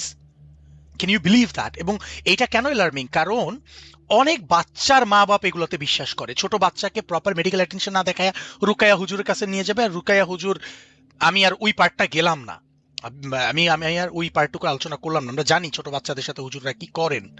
So ultimately এগুলো কিন্তু খুব অ্যালার্মিং। আপনারা মানে বিশ্বাস বা স্পিরিচুয়ালিটির চক্করে পড়ে কত মানে বাজে রকমের নিম্ন স্তরের ধর্ম ব্যবসার ফাঁদে পড়তেছেন, এই জিনিসগুলো দেখেন। এটা পৃথিবীর মানে পৃথিবীর কি মানে কিভাবে একটা জিন হিন্দু হইতে পারে, জিনের আবার ধর্ম কি? এবং এই জিনিসগুলো আপনারা বোঝেন, আমি জানি না, অবশ্যই বোঝেন, কিন্তু কেন আমল করতে চান না? কেন এই জিনিসগুলোর উপর আপনারা আর একটু ক্রিটিক্যাল মানে স্কেপটিক্যাল হন না? আপনাদের ইমান নিয়ে টানটানি পড়বে, তাহলে বুঝেন ইমানের ভিতরেই ফাঁক আছে নিশ্চয়ই, নাহলে আপনাদের একটা কাছ থেকে ইটস অ্যাবসলিউটলি মানি। ভাই, যে দেশের পোলাপান মদ হারাম মনে করে বাবা খেয়ে মরে যায়, পাগলামি করে, উন্মাদনা হ্যাঁ, ছড়ায়, বিকৃত যৌনতা, তাদেরকে আপনি যে দেশে এমএলএম এর মতো ফ্রড বিজনেস, রফিকুল আমিনের ডেস্টিনির মতো গাছ বিজনেস, খারার উপরে এগুলো চলে, চরমনাই পীরের খোলা এইময় কর্পোরেশন লিমিটেড, যেগুলো ভাওতাবাজি প্রতিষ্ঠান চলে, সেখানে এগুলো চলবে না কেন? একটু মনে করাই, আহসান আবি পেয়ার নামের একজন লোক ছিল যে এরকম একই স্টাইলে তাবিজ বিক্রি করতো, মানে বিভিন্ন লোককে এই ছাড়াতো, তারপরে বিভিন্ন নারীদের সাথে ব্যক্তিগত ভিডিও টিডিও রেকর্ড করে সেগুলো ধরা পড়ার পরে বলেছিল এগুলো এডিট করা যায়। তারপরে সে লা হাওলা কুয়াতা ইল্লা বিল্লাহ বলে যে চিৎকার করেছিল যমুনা টেলিভিশনের সামনে। মিজানুর রহমান আজহারি একই দোকান খুলেছে। দেখেন, মানুষের এই যে মুসলমানদের কাছ থেকে সবকিছু কেড়ে নিচ্ছে। দেখেন, শিক্ষা ও স্বাবলম্বী সমাজ নির্মাণে সুবিধাবঞ্চিত শিশুদের জন্য রয়েছে হাসনা বা কিছু একটা এরকম একটা ফাউন্ডেশন, এরা খোলে অনেক নামে, হাসানা ফাউন্ডেশন। হাসানা হ্যাঁ, ফাউন্ডেশন। তো এরা দেখেন, মানে আমার পড়তে অসুবিধা হয় কারণ বাংলার সাথে এই এই উচ্চারণগুলো সাংঘর্ষিক। এরা তো আগে খুদাও বলেন, এখন বলে আল্লাহ সুবহানু তাআলা, আর এবং আগের মানে খুদা হাফেজের জায়গায় আল্লাহ হাফেজ। হ্যাঁ, রমজান বলে না, রামাদান, এরকম করে বলে। ভাই এগুলোর সাথে তো আমার তো এই উচ্চারণে আমি অনেক বেশি বাংলা ভাষী বাংলায় যাওয়ার চেষ্টা করছি। তো দেখেন, তারা এখন এই ধান্দা শুরু করেছে কি, এতিমদের নামে টাকা তুলছে। জাকাত এখন আপনি আর আপনার আশেপাশে জাকাত দেওয়ার তো বিধান আছে রে ভাই। গরিব, আপনার এলাকায় গরিব নাই, আপনি এখন দিবেন ওই মিজানুর রহমান আনসারীদের। কত বড় অমানুষ হলে পরে গরিবের যে হক সেটা পর্যন্ত তারা খেয়ে ফেলছে। আপনি তো যে দেখবেন না সে টাকা দিচ্ছে কিনা। যেমন আপনি দেখেন নাই এই জুলাই জঙ্গিরা যখন বন্যার নামে টাকা তুলছিল, ত্রাণ দেবে বলে, সব টাকা মেরে দিছে। মানে ওকে, যে ইসলামের নামে তারা মানে পারলে নর্দমা থেকে এমনকি টয়লেট থেকে পয়সা তুলে ওরা খাবে, এই অবস্থা আর কি। ওই যে আসানবী প্লেয়ার থেকে শুরু করে এই জাকাতের বিষয়টা আমি একটু বলি, আপনারা একটু কমন সেন্স ইউজ করেন। আমি ইভেন যারা মডারেট মুসলিম আছেন, যারা ইসলামের ব্যবসা করেন, তাদের নিয়ে আসলে কিছু বলার নেই। আপনারা জেনে শুনে এই ব্যবসাটা করেন, জাকাতের ব্যবসা। সুতরাং আপনি জানেন আমি কি নিয়ে কথা বলতেছি, তো আপনি আমার সাথে একমত হবেন না, আই আন্ডারস্ট্যান্ড ইট। বাট আপনাদেরকে একটা কথা মনে করে দেন, ওই যে ফিলিস্তিনের নামে টাকা তুলতো না। হ্যাঁ, আমি আসতেছি, আমি ওই পুরো বিষয়টাতে আসতেছি। জাকাত প্রথমে আসি, যে কোনো একটা রাষ্ট্রীয় ব্যবস্থা একটা ট্যাক্সেশন সিস্টেম থাকে। জাকাত ছিল একটা ইসলামিক ট্যাক্সেশন সিস্টেম। সেটার যাদের অ্যাসেট আছে, এই জন্য জাকাতের ক্যালকুলেশন দেখবেন যে একটা সার্টেন অ্যাসেটের পরে অ্যাসেট থাকলে আপনি জাকাত দিবেন। আপনি already you have subscribe to a different মানে ট্যাক্সেশন সিস্টেম। আপনি যে দেশে আছেন ইনকাম ট্যাক্স দিচ্ছেন, এটা দিচ্ছেন, আপনি অলরেডি ট্যাক্সেশন সিস্টেমে আছেন। তারপরও আপনাকে জাকাত দিতে হবে। এই আর্গুমেন্টটা তৈরি করা হয়েছে যেন জাকাত ফাউন্ডেশনের নামে আপনার টাকাগুলো নেওয়া যায়। আমি আপনাদেরকে খুব সিম্পলি বলে যাই, আল্লাহর তো এত টাকার দরকার নাই, মানি ট্রানজাকশনের তো আল্লাহর দরকার। আল্লাহ যদি অমনিপটেন্ট, অমনিসেন্ট, মানে omnipresent, if you think in that way, he doesn't need any money. So আপনি টাকার জিনিসটা অফ করে দেন, দেখবেন হুজুরদের ইমান, এই ধর্ম ব্যবসাদের সবকিছু ধরে পড়বে। আমরা সিকিউরিটি স্টাডিজে একটা কথা বলি, ইফ ইউ ওয়ান্ট টু মানে find out the main culprit, you have to track the money trail. আপনি টাকার ট্রেল খুঁজবেন, আপনি দেখবেন আসল কালপ্রিট খুঁজে পেয়ে যাবেন সব জায়গাতেই। সো আলটিমেটলি এই জাকাতের নামে, এই যে ফাউন্ডেশন করে জাকাত দেওয়া, আপনি কেন জাকাত এইভাবে এই ফাউন্ডেশনকে দিবেন? আর আপনি যদি জেনুইনলি মনে করেন যে আপনি ঈমান আনতে চান, তাহলে মানে অলসতা কেন করতেছেন? আপনি কি জানেন একটু অলসতা, আমি অনেক মুসলমানকে দেখছি আসাদ ভাই, যারা সামান্য অলসতার কারণে এই বিশ্বাসে সাবস্ক্রাইব করে বসে আছে, যে একটু নাড়াচাড়া দিয়ে, একটু ব্রেনটা চালায়ে, একটু খুঁজে ঘেটে আমাদেরকে একটু দেখতে হবে যে জিনিসটা কোথায় যাচ্ছে, কি হচ্ছে। এই কষ্টটা করতেও রাজি না, আমি একটা বিশ্বাস নিয়ে বসে আছি, এটা থেকে নড়া যাবে না। আচ্ছা হইছে তো, আমি তো দিছি, আমি আমার নিয়ত ঠিক রাখছি, ঠিক আছে, তাহলে কালকে থেকে আসাদ নূর, আশফাকুর রহমান, আমাদেরকে আপনি নিয়ত ঠিক রেখে দেন, আমরা সেই টাকা দিয়ে পার্টি টাটি করি, মটত খাই, আপনার তো নিয়ত ঠিক আছে। তো এইসব যুক্তিও দেখান আপনারা, যুক্তি এসব আপনিও জানেন, আমাদেরকে দেওয়ার দরকার নাই। আমি জাস্ট এমনি ফান করে বলছি, we don't need any ones money, but মানে don't give your money name of religion. এবং আলটিমেটলি আবারও একটু ইরানে ফেরত চলে আসি, আমাদের আজকের মেইন আলোচ্য টপিকে। ইরান তার এই রেজিম ধরে রাখতে চায় কেন? শিয়া সম্প্রদায়ের মক্কা তো ইরান, এটা তো আপনাদেরকে বুঝতে হবে। শিয়া সম্প্রদায়ের কতগুলো এস্টাবলিশড, মানে সুন্নি সম্প্রদায়ের যেমন সৌদি, শিয়া সম্প্রদায়ের তো ইরান। তো ইরান তো চায় তাদের এই থিওক্রেটিক, তারা কেন গাজাটা দখল করতে চায়, কেন তারা গাজার চেয়ে বেশি জেরুজালেম দখল করতে চায়? কারণ ইসলামের প্রথম কেবলা ছিল। হ্যাঁ, 1917 আমি তো সেই দিন, আমি এই যুদ্ধটা শুরু হয়ে যাওয়ার পরে আমি একটা ছবি দিয়েছিলাম ফেসবুকে, আপনি যদি মনে করেন যে শেয়ার করবেন করতে পারেন, বাট আমি বলেছিলাম যে মানে প্রবলেমের যে গোড়াটা, সেটার কোঅর্ডিনেটটা দিলাম, প্লিজ লুক আফটার, মানে টেক কেয়ার অফ দিস। মজার কাহিনী হলো, মানুষজন আমাকে গালিগালাজ করছে, হ্যাঁ আমেরিকা যদি তোকে মারে। আরে ভাই, আমি তো আমেরিকাকে কাবার কোঅর্ডিনেট, কেউ যদি কাবায় আক্রমণ করে সেটা ইরানই করেছিল, ইরানই করবে। এদের অলরেডি কাবায় আক্রমণ করার রেকর্ড আছে, 1979-এই করেছে। আপনারা একবার দেখেন, last when Kaaba was attacked and by whom, please check into that. আপনারা তো নিজেদের মানে যেই জিনিসটা বিশ্বাস করেন, যেই জিনিসে সাবস্ক্রাইব করেন, সেইটার প্যাথোলজিও দেখেন না, মানে সেটারও কি চলতেছে, কি বিশ্বাস করতেছি, we don't even know about that, we are so lazy. এতে আপনি মিস ইউজ হচ্ছেন। আপনার হার্ড ওন্ড মানি কি হাসানা ফাউন্ডেশন, আসুন্না ফাউন্ডেশন, এগুলোর নামে পাচার করা হচ্ছে আজ পর্যন্ত। মানে এই যে ওখানে যে স্কুল ব্যাগটা দেখাচ্ছে, ট্রাস্ট মি, সেই স্কুল ব্যাগেও তারা তাদের এই এই ফান্ডিং মেকানিজমটা ভাল লাগে। নিজেরা যে ন্যারেটিভ বিল্ড করছে, যে আইডিওলজি প্রচার করবে, সেটার জন্যই আপনার কাছ থেকে টাকা নিবে, নিয়ে মানুষকে সেই আইডিওলজিতেই কিছু ছেলেপেলেকে পড়াবে। এমন না যে সেই ছেলেকে পড়ায় ডাক্তার বানাবে, আসুনা ফাউন্ডেশন ইঞ্জিনিয়ার বানাবে, নো। এরা ডিজিটাল মার্কেটিং এর নামে বট বাহিনী তৈরি করে, জানেন? আপনি দেখেন বাংলাদেশের মাদ্রাসা এবং ইসলামিক এই যে সালাফি যে নেটওয়ার্ক গ্রুপগুলো আছে, প্রচুর ডিজিটাল মার্কেটিং এর উপর কম্পিউটার লার্নিং সেন্টারের নামে ওরা বট তৈরি করেছে, সব বট ফার্ম বানানো হয়েছে। এরা ডিজিটাল আপনি মার্কেটিং করে এর দেখেন পাশাপাশি বট ফার্ম করে, শুধু বট টট দেখেন। বানাক সেটা সেটা তো, এটা যদি আমরা একটু দেখি প্রিয় দর্শক, আপনারা হয়তো আটকে উঠবেন, একটা ঘটনার সাক্ষী আমরা হই, এগুলো আর গোপন রাখা উচিত না। মানে আমরা তো গোপন রাখি না, যারা গোপন রাখে তাদের গোপন রাখতে দেওয়া উচিত না। শুনি তো এই নারীর কথা, এখানে যে মাইক্রোফোনগুলো খেয়াল করবেন, এগুলো আমাদের বানানো না, সংবাদ সম্মেলন করে এই নারী, এই শিশুটি বলছে, শুনুন ডাইকা বলছিল যে আমি এবং প্রথমে আপনি গেছিলাম জানাবেন যে হুজুর, আপনারা শুনতে পান কিনা। আমি তো মাদ্রাসা আসছি অনেকদিন ধরে, যদি কখনো কখনো কোনো গায়ে টাচ করতে হতো কারো টেকা ছিল খেতে কি আপনি খাজালকে মাফ করে দিলে ভালো হতো। হুজুর যখন বললো যে তুমি বসো, তারপর তখন আমি বসছি, তখন হুজুর বললো যে আমার বয়স কত, আমি তখন এখন চলতেছে ছাত্রীদের আগে বলবো না ছাত্রীদের পরে বলবো, আমি বললাম যে হুজুর ছাত্রীদের পরে বলে ভালো হয়। তারপর ছাত্রী সবাই চলে গেল, হুজুর বললো যে আপনি সত্য কথা বলবা। আমি বলছিলাম জি। তখন হুজুর আমার বলছে যে তুমি কারা পছন্দ করো। আমি তো বলছিলাম যে হুজুর আমি তো কেউ পছন্দ করি না, বলে সত্য কথা বলবা, আমার তো সব প্রমাণ আছে। আমি বলছি সত্য কথা বলতেছি, আমি কেন পছন্দ করি না। তারপর আমি বলে নাকি যে আমার কানে মতো চর মারছি, তখন আমার বাধ্য হয়ে বলতে হয়েছে। তারপর আবার জিজ্ঞাসা করছে তুমি কারো লজ্জা ইসনার হাতাহাতি করছো, আর তোমারটা কি হাতাহাতি করছে। তা আমি বলি না যে হুজুর আমি এগুলো করি নাই। আর বলছি যে তুমি কার সাথে একসাথে গোসল দিছো, আবার কার ইমি করছো এগুলা। তারপর আমি এগুলো কিছু বলছিলাম হুজুর আমি তো এগুলো কিছু করি নাই, আপনি আমার কি জিজ্ঞেস করতেছেন, সত্য কথা বলবি, তুই তো করে কথা বলছি। আমি বললে থেকে আমার চর মারছি। তারপর বাদ দিয়ে বলতে হয়েছে। তারপর বলছিল কালে সকাল আবার ডাকমু, তারপর সকাল আবার এগুলো বলছে। তারপর বলছে তোমার গামছা আছে, আমি তো আবাসিক থাকি, বলছে তোমার গামছা আছে। আমি বলছিলাম যে হুজুর জি।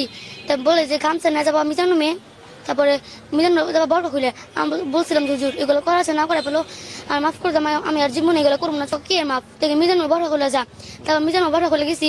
তারপর হুজুর বলছে চোখ বান্ধু, আমি বাদ দিই নাই, বান্ধি তারপর বাধ্য হয়ে বাঁধতে হয়েছে। হুজুর অনেক জোর করছে, তারপর আমি বাঁধছি, তারপরে সে পেন খুলে ওরকম করছি। একটা মেরে করছিল মিপসা, ওরা চুমা দিচ্ছিল। মানে আমার চাষা বোন বলছিল কিতাবখানায় পরে ওরা ফোন দিয়ে পেশা আনছে। তা বলছে যে ওই তুমি এলো, তোমার ফোন দিলাম, তুমি পুরা শরীর উলঙ্গ হইয়া বা তুমি বলবো যে এই অঙ্গের দ্বারা আমি পুরুষ মানে টাচ করছি, এগুলো বলবাম। কিন্তু কেউ তো জানা যে কি। তারপর ওরা এগুলো কইরা তারপর হুজুর বলছে যে হুজুর জানলো কি ভাই যে ওরা করে নাই। তারপর হুজুর বলছে আবার যা করো, তারপর ওরা বাধ্য হয়ে এগুলো করছি। আর একটা মেয়েরে বলছিল তোমার কেমন পছন্দ হয়, এটা আমি বলছি মনে হয়। আর একটা মেয়ের বলছিল যে তোমার কেমন পছন্দ হয়, মেয়ের বলছে যে জিনা নাকু, বলছে আপনি আমার পছন্দ, আপনি আপনার বয়স কত আমার বয়স কত।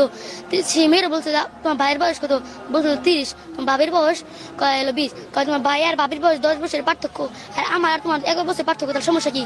সে বললো যে ওই আপনি আমার কিসের জন্য ডাকছেন সেটা বলেন, আমি বাসায় যাবো, দেরি হয়ে গেছি। বয়সটা কত একটু শুনি তো। আমি প্রথমে গেছিলাম যে হুজুর আমি তো মাদ্রাসা আসছি অনেকদিন ধরে, যদি কখনো কখনো কোনো গায়ে টাচ করতে হতো কারো টেকা ছিল খেতে কি আপনি খাজালকে মাফ করে দিলে ভালো হতো। হুজুর যখন বললো যে তুমি বসো, তারপর তখন আমি বসছি, তখন হুজুর বললো যে আমার বয়স কত, আমি তখন এখন চলতেছে। 11 বছরের একটি শিশুকে কি করেছে তার শিশুটির মুখ থেকে শুনলেন। এই হচ্ছে তারা পয়সা নিয়ে কি বানায়, তারা পয়সা নিয়ে মাদ্রাসা বানায় আবাসিক, সেখানে ছেলে শিশুদেরকে বলাৎকার করার ঘটনা যদি আপনি এখন এই মুহূর্তে গুগলে সার্চ করেন, হাজার হাজার সংবাদ পাবেন। মাদ্রাসায় শিশু বলাৎকার, এটা জানে না বাংলাদেশে এমন কোনো মানুষ নেই।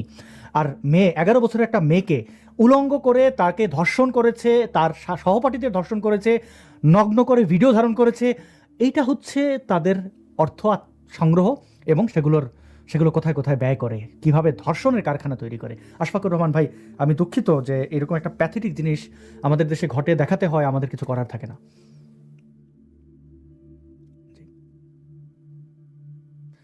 আশফাকুর রহমান ভাই, আপনাকে কোনো কারণে শুনতে পাচ্ছি না একটু। জি সরি, মিউট হয়ে গেছিলাম, এক্সট্রিমলি সরি অ্যাবাউট ইট।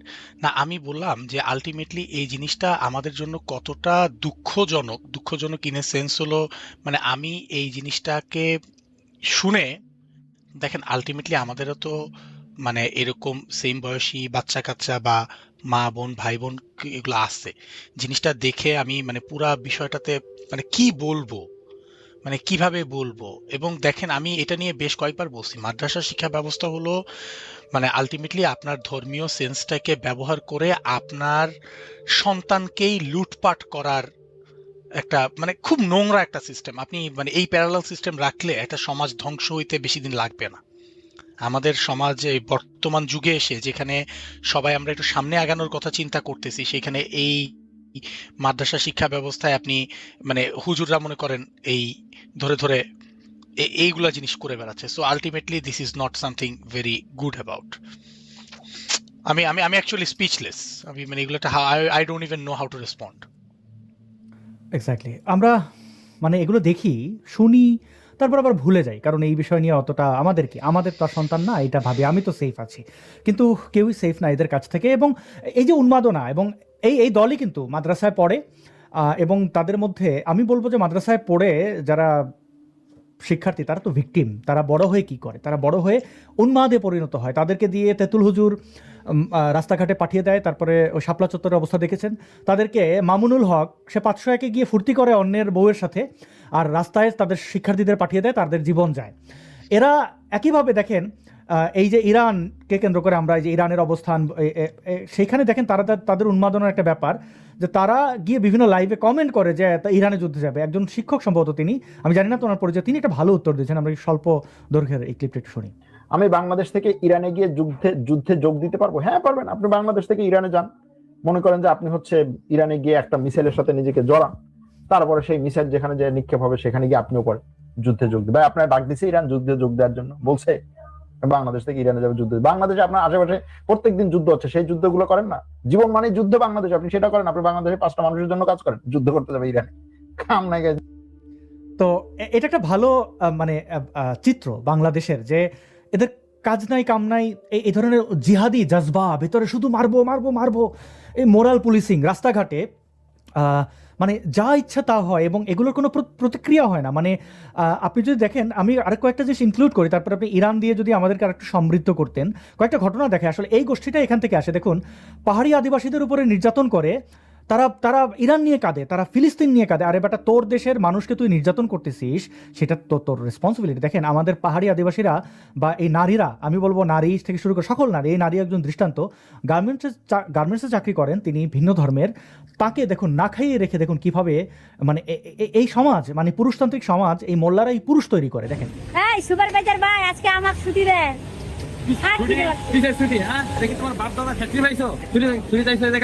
সকালে 5টা বাজে আইছি না,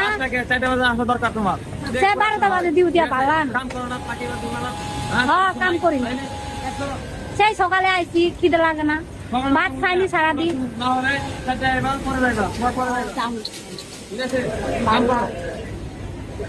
আজকে আমার ছুটি দাও, ওভার টাইম লাগবো না, আমার ছুটি দিও, সকালের ভাত খাই। সারা জীবনে শীতম্যান যায় না। আরে আমাদের এই আদিবাসী বোন, তিনি এই ভিডিওটি রেকর্ড করেছেন পরিস্থিতি বোঝানোর জন্য। আবার দেখুন, টাঙ্গাইলের মধুপুরে সেখানকার আদিবাসী গারোদেরকে উচ্ছেদ করা হচ্ছে। দেখুন, এই নারীরা কাঁধে শিশু নিয়ে তার ভিটামাটি রক্ষার চেষ্টা করছেন, সশস্ত্র আর্ম ফোর্স। এই বাংলাদেশে দেখুন, এই ইসলামিক সন্ত্রাসীদের কাছে গিয়ে তারেক রহমান তাদের মাথায় হাত বুলিয়ে নারী বিদ্বেষী ভয়ঙ্করদের কাছ থেকে দোয়া নেয়। এবং এই যে তার ক্যাবিনেটে দেখুন নারীর সংখ্যা নাই বললেই চলে। তো এই যে নারীদেরকে দমন করা, শিশুদেরকে ধর্ষণ করা, ভিন্ন মত ভিন্ন ধর্মের মানুষের উপরে নির্যাতন চালানো, এমনকি যে দেখুন ইন্ডিপেন্ডেন্ট একজন নারী, তার নাম সামথিং কবির, তো তিনি রাস্তায় ভিডিও করছিলেন, এটি স্বাধীন বাংলাদেশ, এই বাংলাদেশে কে কী পড়বে কে কী চলবে, এটা সাংবিধানিক স্বীকৃতি রয়েছে। তো তিনি রাশিয়ান, সম্ভবত বাংলাদেশের বাংলাদেশি বংশোদ্ভূত রাশিয়ান হতে পারেন, মনিকা কবির সম্ভবত তার নাম। তো তিনি একটি ভিডিও করছিলেন, দেখুন এখানে একজন এই মোল্লা কি করে।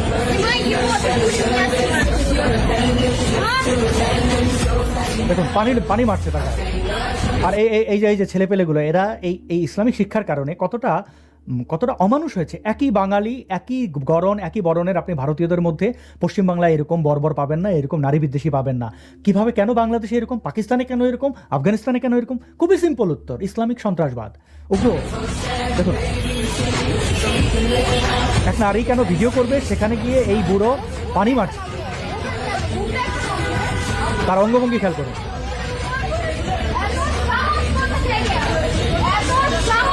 তুমি এগুলো করবা এগুলো করবা এগুলো বলছে, মানে তার তার বিরক্ত, সে বিরক্ত যে কেন ভিডিও করছে। আপনি মেয়েদের উপর পানি মারেন। মেয়েদের উপর পানি মারেন। দুঃখে আপনি মেয়েদের উপর পানি মারেন। বলছে আমি পানি মারিনি, অস্বীকার করতে গিয়ে তারপর বলছে আপনার শরীরে লেগেছে, তারপরে বলবে যে ময়লায় পানি মেরেছি। মানে নারীকে তারা ময়লা মনে করে, নারীকে তারা শস্য ক্ষেত্র মনে করে, সন্তান উৎপাদনের মানে যন্ত্র, মানে ওই সেক্স টয় হয় না, এরকম মনে করে যে এরা মানুষ কি। অবশ্য ইসলামিক আইন নারীদেরকে মানুষ মনে করে না, পুরুষের অর্ধেক মনে করে। মানে আপনি কে তাকে অর্ধেক ইয়ে করে দেওয়া, যেখানে তারা নারীর জন্মের কত বড় অকৃতজ্ঞ তৈরি করে এই এই এই এই ধর্মান্ধরা। এই মাদ্রাসা দেখুন, এই মোল্লা মাথায় টুপি দিয়ে রোজার দিনে সেইটা করছে, আবার তারাই বলে শয়তান বন্দী থাকে। তো এই এই এবং সামাজিক বুলি দেখুন, একজন টোকাই পর্যন্ত দেখুন সে এই নারীর দিকে কিভাবে তাকাচ্ছে এবং কেন তার 2-3টা উত্তম মধ্যম দিয়েছে। যদিও এই উত্তম মধ্যম দেওয়ার আমি পক্ষে না, কিন্তু বাংলাদেশে তো আইন নেই, কে বিচার করবে। সেই নারী এখানে ভিডিও করছিলেন কেন, তার গায়ে ব্যাগ দিয়ে ধাক্কা মেরে, পারলে তো আরো অন্য কিছু করে। তো এইটা নিয়ে কিন্তু অনেক আলোচনা যে হ্যাঁ কেন এগুলো করেছে। এবং এই ইসলামিক সন্ত্রাসীরা তারা এই যে মাদ্রাসায় পড়ে বড় হয়ে কত বড় মিথ্যুক হয়, এটার একটা উদাহরণ দেখুন। আমি নাকি 19 সালে এই কথা বলেছিলাম যে জন্য কোন চোর ডাকাত সন্ত্রাসী যদি ধরতে পান পিটিয়ে মেরে ফেলবেন, কোনো বিচার হবে না। এ কথা কি আমি আমার কি পাগলা কোত্তায় কামড় দিয়েছে যে এরকম কথা আমি বলবো? আমি আইন হাতে তুলে নিতে বলবো? যদি কোনো জায়গায় কোনো ডাকাত, চোর, ছিনতাইকারী, চাঁদাবাজ ধরতে পারেন, জায়গায় ফেলবেন, কোনো বিচার নেই। দেখলেন তো জায়গা, মানে এদের তো পাগলা কুত্তা কামড়াইলে তো, পাগলা কুত্তা তো খারাপ না রে ভাই। পাগলা কুত্তা কামড় দিলে মানুষের বড় জোর, ওই যে জলাতঙ্কে আক্রান্ত কুকুর কামড়াইলে সেটা হইতে পারে, কিন্তু এইরকম মিথ্যুক তো একমাত্র ইসলামিক সন্ত্রাসবাদ। এই চিন্তা, এই যে নেতানিয়াহু মরে গেছে যেখানে, এটার কারণেই আমেরিকা কিন্তু অনেক দিন ইরানের এই রেজিমকে টলারেট করেছে, ইসরায়েল টলারেট করেছে। একটা সার্টেন টাইমে এসে মানে একেবারে ইসরায়েলের উপর, মানে ইরানের উপর চড়ে বসার পেছনে কারণ হলো তাদের এই মুনাফিকি বৈশিষ্ট্যগুলো। তারা মুখে এক কথা, নিউক্লিয়ার আমরা এটা করব না, এটা করব, এটা আনবো কি আনবো না, এই জিনিস তারা অনেকদিন ধরেই বলতেছিল। এবং একটা টাইমে গিয়ে they have made it so bad যে মানে দে হ্যাড টু ইনভেইড বলবো না, ইনভেইড তো করে না, দে হ্যাড টু অ্যাটাক। যদি আমাকে একটু অ্যালাউ করেন, আমি ইরানের পরবর্তী জায়গাগুলো, আজকে বেশ কিছুক্ষণ হলো, আমি একটু ইরানের পরবর্তী সিচুয়েশনটা বলি। So what next with Iran, মানে প্রথম হলো কি ঘটেছিল বললাম, এখন ইরান কি করবে বা হোয়াট ইজ নেক্সট। সো ইরানে আয়াতুল্লাহ খামেনির ছেলে মোস্তফাকে আইআরজিসি ফাইনালি নমিনেট করেছে নতুন আয়াতুল্লাহ হিসাবে। এবং সেটা ইরানের জন্য, মানে ইরান বলতে হলো ইসলামিক রেজিমের কথা বলতেছি না, ইরান তো একটা রাষ্ট্র, একটা জাতি, পার্সিয়ান এবং আরো কয়েকটা জাতি মিলেই ইরান হয়েছে, শুধু পার্সিয়ানরা আছে তা না। মানে এথনিক্যালি বেশ ডাইভার্স একটা কান্ট্রি ওরা। বালুচরা আছে ওদের পাকিস্তানি ফ্রন্টে, ওদিকে কার্দিশরা আছে, অনেকেই আছে। তো আলটিমেটলি এই মোস্তফা তার বাপের চেয়েও খারাপ ইন এ সেন্স। ইরান যুদ্ধে সরাসরি কিন্তু অংশ নিয়েছিল এই Mostafa was a military person, সে আইআরজিসিতে নিজেই ইউনিফর্ম যোদ্ধা ছিল, এই জন্য আইআরজিসি তাকে ক্ষমতায় দিয়েছে। এবং সে কিন্তু বন্দুকের নল ঠেকিয়ে ইসলামিক শাসন কায়েম করায় তার বাবার চেয়ে বেশি বিখ্যাত। 2009 সালে যে প্রোটেস্ট হয়েছিল ইরানে, সেটাকে দামানোর জন্য আইআরজিসি যে মানে ম্যাসিভ আকারে ম্যাসাকার করেছিল, সেটা কিন্তু এই মোস্তফার কারণেই। এই Mostafa was one of the key person over there. So ultimately এটার কারণে দেখবেন যে America was not happy about his son, মানে খামেনির sons to be elected as the new ayatollah. এটার পেছনে কারণ হলো এটা। আর দ্বিতীয়ত আমরা যদি অন্যভাবে দেখি, এমনভাবে ওরা থিওক্রেটিকের রেজিম আসলে তৈরি করেছে, এটার জায়গায় আসলে মোস্তফার জায়গায় এখানে আসলে ইটস মনোলিথিক না। হ্যাঁ, আইআরজিসি যেইভাবে রাষ্ট্র মানে ওদের সিস্টেমটাকে চালায়, ওদের যে সংবিধান, কোরআন এবং সুন্নাহ এবং হাদিস এবং বিশেষ করে শিয়ায়েটের যে পিলার সিস্টেমে ওরা 12 পিলার এবং ইমাম সিস্টেম এবং ক্লেরিক সিস্টেমে ওরা যেভাবে এটা দাঁড় করায় রাখছে, আসলে মোস্তফার জায়গায় যদি আমি অ্যাশ চলে আসি, বাশফাক চলে আসি, বা আপনি আসাদ চলে আসেন, মোটামুটি খুব বেশি যে চেঞ্জ হবে ব্যাপারটা তা না। সো আলটিমেটলি এখানে ব্যক্তিকে রিমুভ করাটা আসলে হবে না, এই জন্য আমেরিকা কিন্তু ডিক্লেয়ার করছে the war in a systematic, মানে ওরা কিন্তু সিস্টেমেটিকলি এটাকে রিমুভ করে ফেলবে। সো আলটিমেটলি যেই আসুক তাকে রিমুভ করা হবে। এবং এই ক্ষেত্রে ইরান যে জিনিসটা ফলো করতেছে, আমি একটু ইরানের মানে মোডাস অপারেন্ডি এমও নিয়ে কথা বলি। ইরান জানে তার মিলিটারিলি বা যেটা কনভেনশনাল ওয়ারফেয়ার সেটাতে তারা পেরে উঠবে না, কারণ আসলে এই মুহূর্তে আমি আমাদের যে আগের একটা ইরান অ্যানালাইসিস ছিল সেখানে আমি বলতেছিলাম এটা শুধুমাত্র ইকোনমিক ইনফ্লেশন না, ইরানে কিন্তু হিউজ পরিমাণ আরো দুইটা ক্রাইসিস চলতেছে, একটা হলো এনার্জি ক্রাইসিস, একটা হলো ওয়াটার ক্রাইসিস।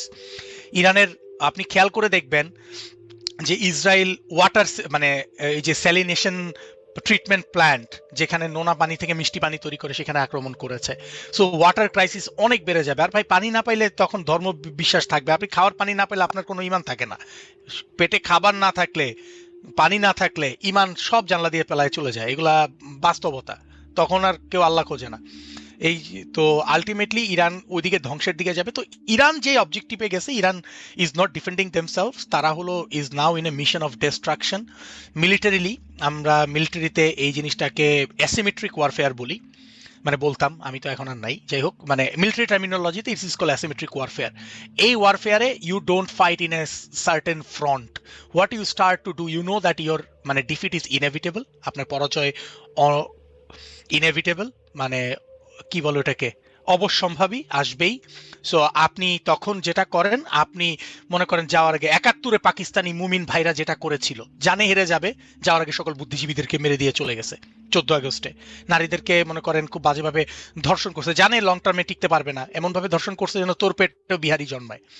কিন্তু আমরা এখন মেটাফরিক্যালি বলতে গেলে আনফরচুনেটলি অনেক হানাদারের বাচ্চা, রাজাকারের বাচ্চা জন্মায় গেছে দেশে। এনিওয়ে, ওই টপিকে না যায়, দেখলে তো এটা একদম কনফার্ম।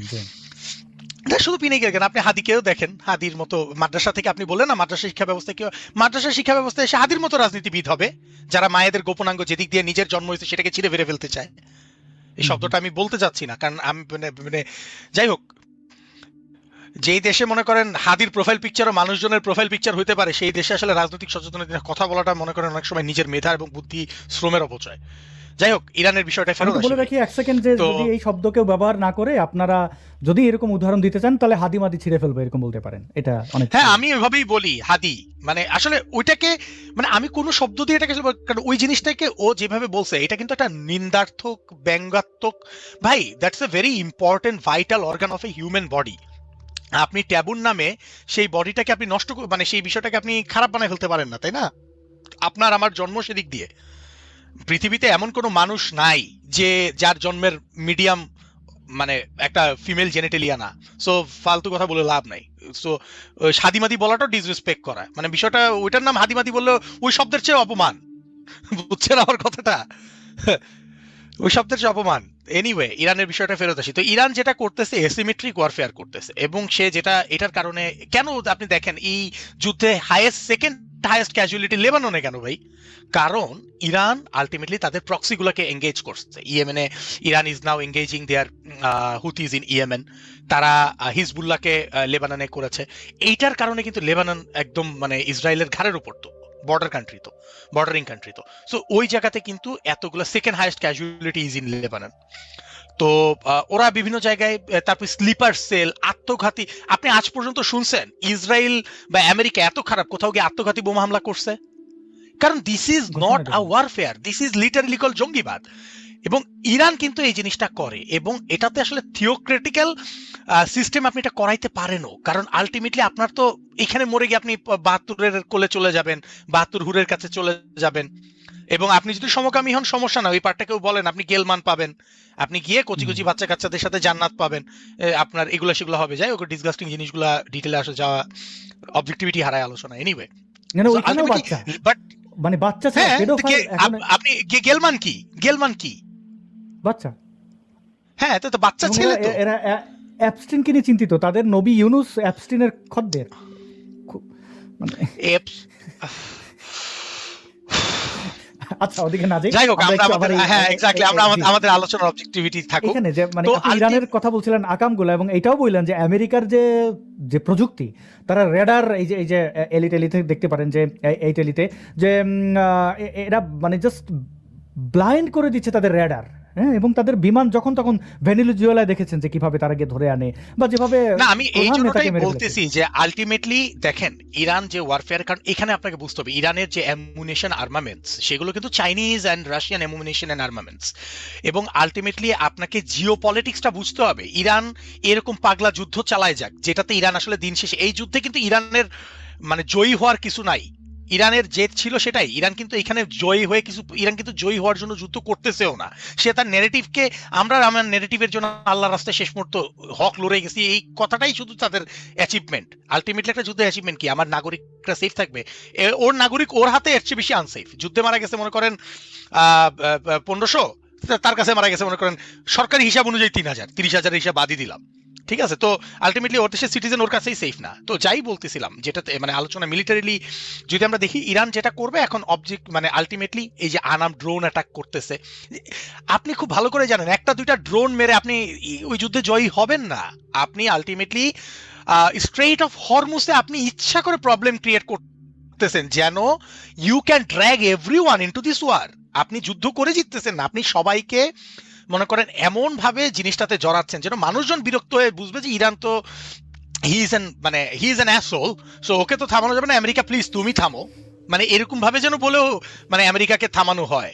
অলরেডি আপনারা তো শুধু আমেরিকান মানে ওয়ারশিপ এয়ারক্রাফট ক্যারিয়ারের কথা শুনছেন, এবার শোনেন গতকাল মানে পোর্ট অফ পোর্টসমাউথ থেকে হায়ার ম্যাজিস্ট্রেটস ড্রাগন নামে ইউকে এয়ারক্রাফট ক্যারিয়ার মেডিটেরিয়ানের উদ্দেশ্যে রওনা হয়েছে। Hopefully today or tomorrow it will be there. So আপনার কি মনে হয় আপনি যুক্তরাজ্যের এয়ারবেজে আক্রমণ করবেন, আপনি তুর্কিতে আক্রমণ করবেন, আপনি সারা বিশ্বে আক্রমণ করে আপনি তো নিজেও জানেন যেখানে গেইন করবেন না, কিন্তু আপনি মারার আগে সারা দুনিয়াতে একটা অশান্তি লাগাই দিয়ে যাবেন। আপনি হলেন এতটা নিচু চিন্তা ধারণা আপনার কাছে, আপনার বিশ্বাস আপনার কাছে এতটা প্রধান যে আপনি দিন শেষে আপনার ধর্মের মেইন অবজেক্টিভ হলো ইহুদিদের ধ্বংস। আপনি নিজের কল্যাণকে নিজের মানে মেইন ন্যারেটিভ বানাইতে পারেন নাই। আপনার ন্যারেটিভের পলিটিক্সে ওয়েলফেয়ার আসেই নাই, অন্যের ডিস্ট্রাকশন, এলিনেশন অফ সামথিং, কারো বিরুদ্ধে অন্যকে হস্টাইল করা হলো আপনার মানে ন্যারেটিভের মেইন প্রিন্সিপাল। আপনার বিশ্বাস, আপনার আইডিওলজি দাঁড়ায় আছে অন্যের প্রতি ঘৃণার উপর, নিজের মঙ্গলের উপর না। তো এইরকম একটা আইডিওলজিতে আলটিমেটলি এই অ্যাসিমেট্রিক ওয়ারফেয়ারে ইরান এঙ্গেজ হয়েছে। আলটিমেটলি যেটা হবে এনার্জি ক্রাইসিস, ওয়াটার ক্রাইসিস, ওদের ওয়াটার ক্রাইসিসের অবস্থা খুবই খারাপ। তাদের ইন্টারনাল বিভিন্ন কুর্দিরা এগুলাতে জড়িত হইতে চাইছে। প্রথম দিকে আমেরিকা একটু বলছে যে আমরা চাই কুর্দিরা যাক, পরবর্তীতে আবার ট্রাম্প বুঝছে যে এটাকে আসলে অফিসিয়ালি এন্ডোর্স করাটার কিছু প্রবলেম আছে, কারণ আলটিমেটলি যদি এটা এথনিক ভায়োলেন্সে টার্ন নিয়ে নেয়, what we so in Rwanda অথবা সুদানে যেটা হচ্ছে, সুদানে কিন্তু এই যে আরবরাই নন আরব মুসলমানদেরকেই মারতেছে। সুদানের কনফ্লিক্টটা যদি আপনারা বোঝেন, এগুলা বিষয় ইয়েমেন সুদান নিয়ে বাঙালি এতটা বদার্ড না, যদিও মনে করেন গাজার চেয়ে 10 গুণ 12 গুণ বেশি বাচ্চা ইয়েমেনে মারা যায়, বাট এটা নিয়ে কেউ বদার্ড না, কারণ এটা তো আসলে ন্যারেটিভ বিল্ড হয় না, তো এথিক্স না, তো জিনিসটা আসলে ন্যারেটিভ বিল্ড হওয়ার মতো। তো যাই হোক, যেটা আসতেছিলাম, তো আলটিমেটলি ইরান এই জিনিসগুলো করে তারা মানে নিজেরা কিছু গেইন করবে না, ওদিকে মনে করেন নিজেদের এনার্জি ক্রাইসিসে ছিল ঝামেলা করবে, এথনিক ডিভিশন ক্রিয়েট হবে, এবং এইটা my assessment Iran will turn into a protracted humanitarian crisis. আমি তো হিউম্যানিটেরিয়ান সেক্টরে বেশ অনেক বছর ধরে কাজ করছি, তো আমরা প্রোট্রাক্টেড ক্রাইসিস বলে একটা জিনিস বলি, যে ক্রাইসিস আসলে শেষ হয় না, অনেক বছর ধরে চলে। Iran will turn into that shit hole. America এই যে মানে ডিজেল এবং ফিউয়েলের যে crisis, it will be gone anyway. এটার কন্ট্রোল আমেরিকা অবশ্যই। আপনারা বলেন যে আমেরিকার সময় তেলের জন্য আসে, তেলের জন্য কে আসে না? আপনার দেশেও তো তেল দরকার, আপনার দেশে তেল দরকার বলেই তো আপনি মানে ভারতের হাত ধরছেন, ফ্যাসিস্টের বানানো পাইপলাইন দিয়ে ডিজেলটা আনাইছেন, তারেক রহমানই আনছে। আবারও বলি, ন্যারেটিভের রাজনীতিতে মানে পশ্চিমা মানেই খারাপ, ভাই পশ্চিমার মধ্যে ভালো খারাপ দুটাই আছে। মনে রাখেন মক্কাও আমাদের দেশের পশ্চিমেই, আমাদের জন্য সৌদি আরবের আইডিওলজিও পশ্চিমা আইডিওলজি। সুতরাং পশ্চিমা বলে শুধুমাত্র ওয়েস্টার্ন আমেরিকানকে খারাপ বলবেন আর মনে করেন ইসলামিক হলেই সব ধোয়া তুলসী পাতা, বিষয়টা তা না। সবকিছুর মধ্যে ভালো খারাপ এলিমেন্ট আছে, সেগুলোকে নিজেদেরটা বুঝে নিতে হবে। আর বাংলাদেশিরা আপনারা কাইন্ডলি সোশ্যাল মিডিয়াতে, আমরা তো আর কিছু পারি আর না পারি, স্প্যামিম আর ওই ভাইরাল ফটোকার্ড বানাইতে ব্যস্ত, এগুলা করে দেখবেন উল্টাপাল্টা করবেন। এমনি ট্যারিফ ম্যারিফ এগুলা দিলে মানে নিজেদেরকে এত সিগনিফিকেন্ট ভাইবেন না। মনে রাখেন এই ইরাক ইরান যুদ্ধে সবচেয়ে ইনসিগনিফিক্যান্ট, যার কোনো বেইল নাই, সেটা বাংলাদেশ। আপনার কোনো বেইল নাই, আপনার চেয়ে বেশি বেইল পাকিস্তানের আছে জিওপলিটিক্যালি সবকিছুর দিক থেকে। এই জায়গায় শুধু শুধু গিয়ে মনে করেন ওর পোস্টে ইরানের যুদ্ধে যেতে চাই, এগুলো বলে দেশের গ্লোবাল ইমেজটা নষ্ট করেন না। Otherwise the whole world will start thinking, even the Western world will start thinking that we are producing terrorists and we are exporting it, like what Pakistan is doing. So don't ruin yourself. আপনার ফ্যামিলিতে না থাকলে আপনার extended ফ্যামিলিতে কেউ না কেউ প্রবাসী আছে, হয় মিডল ইস্টে প্রবাসী। মনে নাই কয়েকদিন আগে নেতানিয়াহু সৌদি আরব এগুলাতে মিছিলে আপনারা জুতার মালা মারছেন, তারপর মানে পুলিশ ধরে ধরে বাঙালিদেরকে ঘাড়াইছে মিডল ইস্টে, মনে রাখেন। ওরাও কিন্তু আপনার ইসলামিক খবর আপনি দেখেছেন কিনা যে ইরানে অ্যারেস্ট করা হয়েছে কয়েকজন বাংলাদেশিকে, সরি কাতারে, যে তারা ইরান সাপোর্ট করে ফেসবুকে শুধু পোস্ট করেছিল। হ্যাঁ, কারণ ভাই ইরান, আপনি যে আমি একটা কথা বলি, আপনি ইসলামও সাপোর্ট করেন, আপনি সাপোর্ট করেন কি জানেন? আপনার এই দেশে আপনাকে খাওয়ানো হয়েছে, আপনি আপনার বাপের জন্মে কোনোদিন ইহুদি দেখেন নাই এক পিস, আপনাকে ভিতরে ইহুদি বিদ্বেষ দিয়ে আপনাকে বড় করা হয়েছে। এখন ইহুদির বিরুদ্ধে যদি একটা শুকর, যেটা ইসলামে হারাম, সেও একটা ইহুদিকে কামড় দেয়, আপনি ইহুদিকে ওই শুকরটাকে আপনি পূজা করবেন। আপনার অবস্থা হয়ে গেছে এরকম, এতটা অন্ধ হয়ে গেছেন। কিসের বিশ্বাসী কি চাইতেছেন নিজেরা? একটু কমন সেন্স ইউজ করেন। ইরান একটা global conflict, it's a war.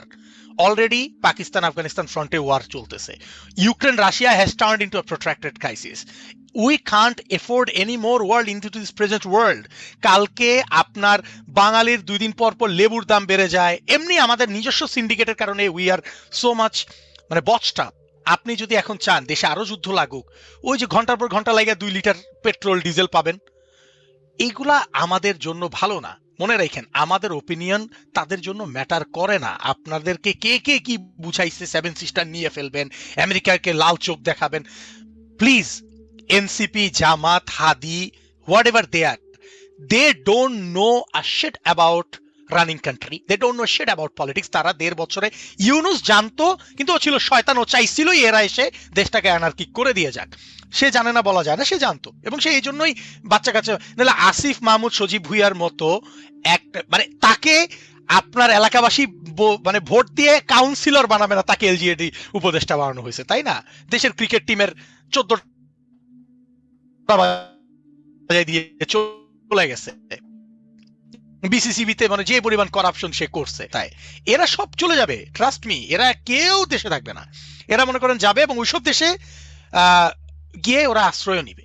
কিন্তু মাঝখানে আপনি আমি, দেশের মানুষ, দেশের অর্থনীতি, এগুলো মানে খুবই বাজেভাবে ইম্প্যাক্টেড হবে। সো ইরানের ক্ষেত্রে লেটস নট বি পার্টিজান। আমি বলতেছি না just be supportive to the US, আপনি খেয়াল করেন। এই জায়গায় আমার একটা প্রশ্ন আছে, আমি নিজে ইউএসএ কে একদমই পছন্দ করি না।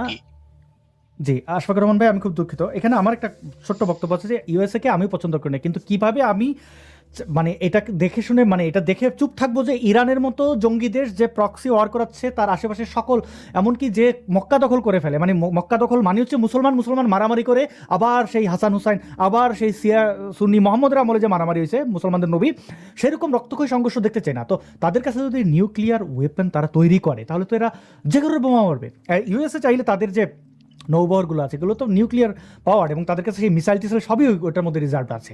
তো তারা তো চাইলেই বোমা, একটা নিউক্লিয়ার বোমা মেরে দিতে পারে, কিন্তু তারা মারবে না, কারণ এটা একটা পৃথিবী ধ্বংস করার চিন্তা তাদের নাই, কারণ তাদের কাছে জান্নাত নাই, 72 হুরো নাই। সুতরাং পৃথিবীকেই তারা গুরুত্বপূর্ণ মনে করে। ইহুদিদের আপনি যতই অপছন্দ করেন, তারা পৃথিবীর সমৃদ্ধকরণে তাদের ভূমিকা আজকে যে আপনি এই ভিডিওটা দেখছেন, এই ভিডিওটা যারা ফেসবুকে দেখছেন, মার্ক জাকারবার্গ একজন ইহুদি। আপনি যদি ইউটিউবে দেখে থাকেন, ইউটিউবের যারা এটা নির্মাতা এবং পরিচালক, তারা তো অনেক জায়গায় বলে না তাদের ধর্মীয় পরিচয় কি। সভ্যদেশে কেউই ধর্মীয় পরিচয় বলে না। আপনি সোশ্যাল মিডিয়ার মানে এগুলো সব অনেক প্রতিষ্ঠান আছে যেগুলো তারা বলে না। ফিনান্স, ব্যাংকিং, আপনার পকেটে যে টাকা, এগুলো কোথা থেকে হয়? আপনি যে ডিজিটাল কারেন্সি, এগুলো কারা নিয়ন্ত্রণ করেন? ইহুদিরা। আপনি ইহুদিদের মধ্যেই আছেন, ইহুদিদের কল্যাণই আপনি বেঁচে আছেন, কিন্তু ওই দিন শেষে গালিটা দেন ইহুদিদেরকে। এবং দেখেন আপনাদের চিন্তাভাবনা কতটা সংকীর্ণ। এখানে একজন কমেন্ট করছে যে আসাদের মায়েরে লাগা, মানে আমার মাকে গালাগালি করে সে শান্তি পাচ্ছে। আবার একই লোক জাস্ট পেজ সুইচ করে বলছে ইমোতে কাজ করে, এই ফোন নাম্বার দিয়েছে। মানে চিন্তা করেন, এখন সে নাকি মুসলমান, সে শুধু আমার গালিটা দিল কারণ হচ্ছে আমি তার মতের সাথে মিলছে না, সেই আবার ইমোতে বলছে যে ভিডিও কলে কাজ করে। তো এই যে মামুনুলের খামিনির পুতেরা, এদেরকে আমি কি বলবো রে ভাই? আপনাদের উন্নতির জন্য বলি ভাই, এই মিসাইল বা নিউক্লিয়ার ওয়েপন যদি ইরান মারায়, প্রথম আগে মক্কায় মারবে, এটা এটা আমি নিশ্চিত, আর কিছু না হোক। কারণ এই সুন্নিদের উপরে তাদের যে রাগ, এই কোরআনের উপরে তাদের যে রাগ, এই রাগ কোনো অমুসলিমের নাই, এটা আপনি নিশ্চিত থাকতে পারেন। কিন্তু এইগুলো বলতে গেলে এখন তো বুঝবে না। না, বেশ কথা আলটিমেটলি বলেন। আসাদ ভাই, মানে জিনিসটা হলো ইসলামের আপনার ধর্মটাকে, ধর্ম তো আসছে, ধর্মের ভিতরে এলিমেন্ট আছে কম বেশি, কিন্তু সেটাকে সবচেয়ে বেশি ওয়েপনাইজ করছে যে দুটা গ্রুপ, একটা হলো খারেজি বা সালাফিরা, আর একটা হলো শিয়াইটরা। শিয়াইটরা আসলে করছে বলতে আমি বলবো শিয়াইটদেরকে খারেজি বা সালাফিরা বিভিন্নরা আসলে এদিকে ধাক্কায় নিয়ে ওদেরকে ওই জায়গায় দাঁড় করানো হয়েছে। আপনি যদি শিয়া হ্যাঁ, ইতিহাস এইখানে দেখেন, অবশ্য কাউরে দোষী তাদের আর কাউরে ভিকটিম বলতে পারবেন হ্যাঁ, না। আমি আমি বোথ আছে। Let's be neutral and objective about this. Right. তাদেরকে এই জিনিসটা আসলে মানে গলা ধাক্কা দিয়ে বানানো হয়েছে, এখন হয়ে গেছে আলটিমেটলি। এবং মার্টিরিডম এবং প্রতিশোধ পরায়ণতা কিন্তু শিয়াদের রক্তে, কারণ আপনারা তাদেরকে শুরু থেকে মানে হত্যা দিয়ে শিয়াবাদ শুরু করছেন। শিয়ার জন্ম রক্তাক্ত লাশের উপর দিয়ে, যে লাশে তারা লাশ ফালায় নাই, তাদের লাশ ফালানো হয়েছে। হ্যাঁ, সো আলটিমেটলি তাদেরকে মানে মানে শুরুর দিকটা খুব বেশি কনভিনিয়েন্ট না। যাই হোক, এখন যেই জিনিসটা বলতে চাচ্ছিলাম, তো আলটিমেটলি এরা এতটাই প্রতিশোধ পরায়ণ, এদেরকে আপনি আসলে খুব বেশি ডিল করে ওইভাবে পারবেন না। সো আলটিমেটলি আমেরিকার তো আসে যায় না ভাই, মানে কোন মুসলিমটা রাইট, কোন মুসলিমটা সহি, কোন মুসলিমটা ভুল। আমেরিকা তো শিয়াদেরকে যদি খারাপই ভাবতো, 2 দিন আগে মামদানির সাথে নিউ ইয়র্কের যখন সে মেয়র হইলো, মামদানি তো শিয়া মুসলিম হিসাবে নিজেকে দাবি করে, তাই না? ইউনিকলি সে হলো জেন্ডার কোয়ার, আমার এলজিবিটি কমিউনিটির মেম্বার, আবার সে শিয়া মুসলিমও। এনিওয়ে, তার পার্সোনাল বিলিফ। কিন্তু তাকে কিন্তু ডোনাল্ড ট্রাম্প খুব ওয়েলকাম করেছে এবং বলেছে যে একসাথে আমরা কাজ করব। তারা দুজন খুব প্রফেশনালি কাজ করেছে। সো ওইটা আসলে বলা যায় না। বাট আলটিমেটলি আপনি যদি এই যে শরিয়া বেসিস বা থিওক্রেটিক্যাল রেজিম কায়েম করবেন, এবং থিওক্রেটিক্যাল রেজিমের প্রবলেম কি, আপনি একটা রাষ্ট্রে সীমাবদ্ধ থাকেন না। কারণ আপনার কোরআন হাদিস আপনাকে বলে দিচ্ছে পুরা পৃথিবী আল্লাহর দেওয়া চারণভূমি, পুরাটাকে আপনার দখলে নিয়ে মানে চালায় নিতে হবে। মনে করেন কোরআন হাদিসে মনে করেন আমেরিকার তো উল্লেখ নাই, কারণ আল্লাহ ততটুকুই ওই সময় জানতো যতটুকু মানুষ আবিষ্কার করতে পারছিল, আনফরচুনেটলি। তো এই জন্য মনে করেন আমেরিকা কানাডার কথাবার্তা নাই। তো বাট তারপরও মনে করেন এখন ওইটাও লাগবে আপনার, যেটা কোরআন হাদিসে ওই পার্টের কথা নাই। তো আলটিমেটলি এই জিনিসগুলা মানে প্রবলেমেটিক। এবং এই খেয়াল করে দেখেন, আমি খুব পুরান একটা কথা বলবো, এটা অনেকেই জানেন। ক্ল্যাশ অফ সিভিলাইজেশন একটা থিসিস ছিল স্যামুয়েল পি হান্টিংটনের। ওয়ার অন টেরর, আমেরিকান যে ক্যাম্পেইনটা শুরু হয়েছিল, যেটা আফগানিস্তান ইরাকে বিভিন্ন বম্বিং টম্বিং ওয়ার অন টেরর, আফগানিস্তানে আসা যাওয়া, আলটিমেটলি ক্ল্যাশ অফ সিভিলাইজেশন কিন্তু এই জিনিসটা অনেক আগেই ক্লিয়ারলি বলে দিছে। এটার অনেক মিসইউজ হয়েছে, আই এগ্রি, যে কোনো থিসিসের মিসইউজ হইতে পারে, বাট দ্যাট ডাজন্ট মিন এটার কোনো মানে নাই। আলটিমেটলি খেয়াল করে দেখেন তো, ওয়েস্টার্ন বা পশ্চিমা সভ্যতাকে থ্রেট হিসাবে তো দেখে মুসলমানরা, দেখে না? তো ক্ল্যাশ অফ সিভিলাইজেশন তো এটাই পোর্ট্রে করছে। ক্ল্যাশ অফ সিভিলাইজেশন কি শুধুমাত্র মুসলমানদেরকে খারাপ বলা হয়েছে? মানে মানে মুসলমানরা খারাপ? ওরা বলছে যে বিভিন্ন সিভিলাইজেশন ধর্মীয় ভিত্তিক কালচার কনফ্লিক্টের কারণে কনফ্লিক্ট হবে। আলটিমেটলি মুসলমানদের ইসলাম ধর্মটা তো দাঁড়াই আছে অন্য ধর্মেরকে মানে নিজের শত্রু হিসেবে দেখানোর উপরে। তাহলে আপনি দিন শেষে এইটুক চিন্তা করেন, মানুষ হিসাবে কালেকটিভলি কিভাবে ভালো থাকা যায়, কিভাবে গ্রোথ করা যায়, কিভাবে অনেক প্রবলেম আছে রে ভাই আমাদের দেশে। ইরান, আমি ভাই আপনার মনে আছে কিনা, আমার আগের একটা ভিডিও আপনার আলোচনা আমি বলছিলাম থিওক্রেসির প্রবলেম হলো তারা মডার্ন প্রবলেম ডিল করতে জানে না। তারা এখনো 1400 বছরের মেকানিজম নিয়ে বসে আছে ডিল করবে। ইরান এই যে কনফ্লিক্টটা, তার পিছনে অন্যতম ক্রাইসিস হলো এনার্জি ক্রাইসিস এবং ওয়াটার ক্রাইসিস। কেউ তো এই কথাটা বলেন না। বলেন তো কোরআন হাদিসে আপনি ওয়াটার ক্রাইসিস কিভাবে ডিল করবেন? বলবেন হাদিসে লেখা আছে ফোরাত নদী সুরাত নদী শুকায় যাবে। ওকে, শুকায় গেলে সেই জিনিসটাই মানে আপনি ওয়াটার মানে বডিকে আবার কিভাবে রিভাইভ করাবেন সেটা বলেন তো। সেই সেই সেই সলিউশন আছে তার কাছে? সেই মডার্ন মানে গ্লোবাল ওয়ার্মিং, ক্লাইমেট চেঞ্জ, এগুলার কোনো সলিউশন আপনাদের কাছে আছে? নাই তো। বিজ্ঞান চর্চাকে আপনারা বলেন কাফের ইহুদিদের ধর্ম। এই কারণে কাফের ইহুদিরা মনে করেন প্রবলেমগুলো সলভ করে এত আগায় চলে গেছে। কাফের শব্দটাকে আপনি গালি বানায় ফেলছেন, এতে কি হয়েছে? কাউন্টারস্পেক্টিভলি মুসলিম একটা গালি হয়ে গেছে। সারা পশ্চিমা বিশ্বে অ্যান্টি ইমিগ্রেন্ট সেন্টিমেন্ট, আপনারা তো খুব, মুসলমানরা এতটাই মুনাফিক, তারা নিজেদের সাথে যে হচ্ছে এটা বলতে লজ্জা পায় বলে নিজেদের সাথে হওয়া বৈষম্য মুনাফিকি করে। সারা পশ্চিমা বিশ্বে কিন্তু অ্যান্টি ইমিগ্রেন্ট সেন্টিমেন্ট চলতেছে না, অ্যান্টি মুসলিম ইমিগ্রেন্ট সেন্টিমেন্ট চলতেছে। তারা সেটাকে অ্যান্টি ইমিগ্রেন্ট সেন্টিমেন্ট বলে মনে করেন একটা হোয়াইট ওয়াশ করে আমরা মুসলমান। আরে ভাই, আপনাদেরকে নিয়েই প্রবলেম সবার, কারণ আপনারা কোনো মডার্ন সলিউশনে অ্যাডাপ্ট করতে রাজি হচ্ছেন না, অ্যান্টি মাইগ্রেশনে রাজি হচ্ছেন না, এরোরে মারতে চাচ্ছেন, আর নিজেরা যেখানে মনে করেন আপনাদেরকে ছেড়ে দেওয়া হয়েছে, এমন বলতে পারেন তাহলে মুসলমান দেশগুলোকে ছেড়ে দাও, ভাই মুসলিম দেশ ইয়েমেনকে তো ছেড়েই দেওয়া হয়েছে, নিজেরা মারামারি করতেছেন প্রতিদিন, এতগুলা মানুষ মারতেছেন, তারপর সেখান থেকে রেফিউজি এসে বিভিন্ন পশ্চিমা দেশে গিয়ে ঢুকে ওখানে গিয়ে আবার আপনি জিহাদ করতেছেন। মানে if you keep doing it, how can people will let you go?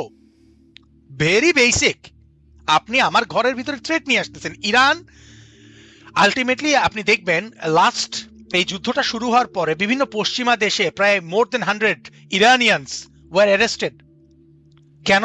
তারা ইরানিয়ান রেজিমের জন্য গোয়েন্দা গুপ্তচর বৃত্তি করতেছিল, স্পিনওয়াজ করতেছিল, এই জন্য তারা অ্যারেস্টেড হয়েছে। এবং মোস্ট অফ দ্য কেসে এরা কিন্তু ইরান থেকে ফেক রেফিউজি হিসেবে এসে ঢুকছিল ও পশ্চিমা দেশগুলোতে। সো এরা মুনাফে কি করে, এরা গুপ্তচর নিয়ে আসে, আপনাকে একটা দেশ আশ্রয় দিছে, আপনি বলছেন ইরান সরকার আপনাকে মারে, আপনি সেই দেশে আশ্রয় নিয়ে তারপর সেই দেশে গুপ্তচর বৃত্তি করতেছেন। মানে আপনার ধর্মীয় বিশ্বাস আপনাকে এটা অ্যালাউ করে, কারণ আপনার ধর্মীয় বিশ্বাস বলছে যে আপনার ধর্মটাকে এস্টাবলিশ করার জন্য যা ইচ্ছা তা করতে পারবেন, কারণ আপনার ধর্ম ক্যাটাগরিক্যালি চিন্তা করায় না, আপনার ধর্ম আপনাকে ইউটিলিটেরিয়ান বানায় দিছে, আপনি শুধু এন্ড গোল চিন্তা করেন। এবং ইরানও অ্যাসিমেট্রিক ওয়ারফেয়ারে এন্ড গোল চিন্তা করতেছে, এন্ড গোল কোনো কিভাবে কি করতেছে, কাতারে কেন মারবে, দুবাই কেন সিভিলিয়ান এয়ারপোর্টে মারবে না, কেন হোটেলে গিয়ে মেরে দিবে না যেখানে শুধু সিভিলিয়ানরাই থাকে, টুরিস্ট থাকে, তার কাছে সেটার কোনো উত্তর নাই, সে সবাইকে জড়াবে। আলটিমেটলি এই জিনিসটা একটা স্পাইরাল ওয়ারে পরিণত হয়েছে। দেখেন আমেরিকার তেমন কিছু আসে যাবে না, আমেরিকায় যাবে, আমেরিকা তার ইকোনমি আবার ঠিকই রান করে ফেলবে। ভাই তাদের এক্সিস্টিং ইকোনমিক মডেলে তার ইকোনমি রিভাইভ না হলে সে নতুন করে ইনোভেট করে নতুন ইকোনমিক মডেল বের করে নিবে। They have their think tank, they have no restriction of religion যে আমার চিন্তাকে ধর্মের গণ্ডিতে বেঁধে রাখতে হবে। তারা সুদের জায়গায় মনে করেন কালকে কুদ নামক কোনো সিস্টেম আনতে হলে সেটাও নিয়ে আসবে তাদের অর্থনীতিকে রিভাইভ করার জন্য। আর আপনি সবকিছুকে হারাম হারাম হারাম হারাম বলতে থাকবেন, কথা মিথ্যা আপনার জন্য হালালি, মুনাফিকি আপনার জন্য হালাল হবে, কিন্তু দুনিয়াতে সবকিছু আপনার জন্য হারাম হবে। আপনি মুসলমান হয়ে মদ খেতে পারবেন, কিন্তু শুকরের নাম শুনলে আপনি নাক ছিটকাবেন, যেখানে সার্টেন প্রেক্ষাপটে শুকরের মাংস খাওয়াও যেতে বৈধতা আছে, কিন্তু মদ কখনোই বৈধতা পায় না। কিন্তু মদ খাচ্ছে বাঙালি, কিন্তু শুকর খাচ্ছে না। তো নিজেদের এই চারিত্রিক দ্বিচারিতা বাদ দেন, আর এইসব ভুয়া ফটো কার্ডের দিকে ফোকাস করেন না। মানুষগুলো তো মারা যাচ্ছে, ইভেন খোমিনিও তো একটা মানুষ ছিল, যদিও খোমিনি যতগুলা মানুষ সে মেরেছে সেই তুলনায় তার মৃত্যু কিছুই না, বাট আলটিমেটলি সেও তো একটা মানুষ, তো তার মৃত্যু নিয়ে কেন মিথ্যাচার করবেন? নেতানিয়াহু তো একটা মানুষ, যতই খারাপ হোক তার মৃত্যু নিয়ে কেন মিথ্যাচার করবেন? এইটা যতদিন বুঝবেন না ততদিন প্রপার মুমিন হয়েই থাকবেন, প্রপার মানুষ হইতে পারবেন। So this is pretty much about Iran situation. আমার বেসিক অ্যাসেসমেন্ট, ইরান যুদ্ধ আরো চলবে, এটা এত সহজে শেষ হচ্ছে না। এই যুদ্ধটা আলটিমেটলি এক্সটার্নাল যে অ্যাটাক হচ্ছে ইসরায়েল ইরান থেকে, সেখান থেকে এটা সরে আসবে। ইরান এবং আমেরিকা তার এক্সটার্নাল অ্যাটাকগুলোকে কমায় দিবে, এবং ultimately it will turn into N internal conflict among the several sect আছে ওদের, আজরি বা কুর্দ বা বালুচ। অলরেডি বালুচিস্তানের সাথে পাকিস্তানের কিছু ঝামেলা চলতেছে, they are looking for their independent state. কুর্দিরা তো অনেকদিন ধরেই তাদের ইন্ডিপেন্ডেন্ট স্টেট ডিজার্ভ করে। If you think into the Kurdi territory, PKK আছে তুর্কিতে, ওদিকে পাশমাগা বা এসডিএফ যাদেরকে বলা হয়, সিরিয়ান ডেমোক্রেটিক ফোর্স সিরিয়াতে, এরপর ইরানে, এরা তো অনেকদিন ধরে তাদের কুর্দিস্তান চাইতেছিল, এরবিলে আছে ইরাকে। তারা আলটিমেটলি চাইবেই, কারণ আপনি কুর্দিদেরকে নিধন করছেন আপনার শিয়াইজমের নামে, সুন্নিরাও করছে, ওদিকে বাশার আল আসাদের শিয়ারাও করে বেড়াইছে কুর্দিদের উপর হামলা, তাই না? তো আলটিমেটলি এটা একটা ইন্টারনাল কনফ্লিক্ট হবে। সো মনে রাখেন, যদি ধর্মভিত্তিক রাষ্ট্রের দিকে যান, একটা আদর্শিক ধর্মীয় রাষ্ট্রের সবচেয়ে বড় থ্রেট এক্সটার্নাল থ্রেট না, তার ইন্টারনাল সেক্টোরিয়ান ভায়োলেন্স। সো আপনি কি সেক্টোরিয়ান ভায়োলেন্সের দিকে যেতে চান কিনা? Iran is a perfect example.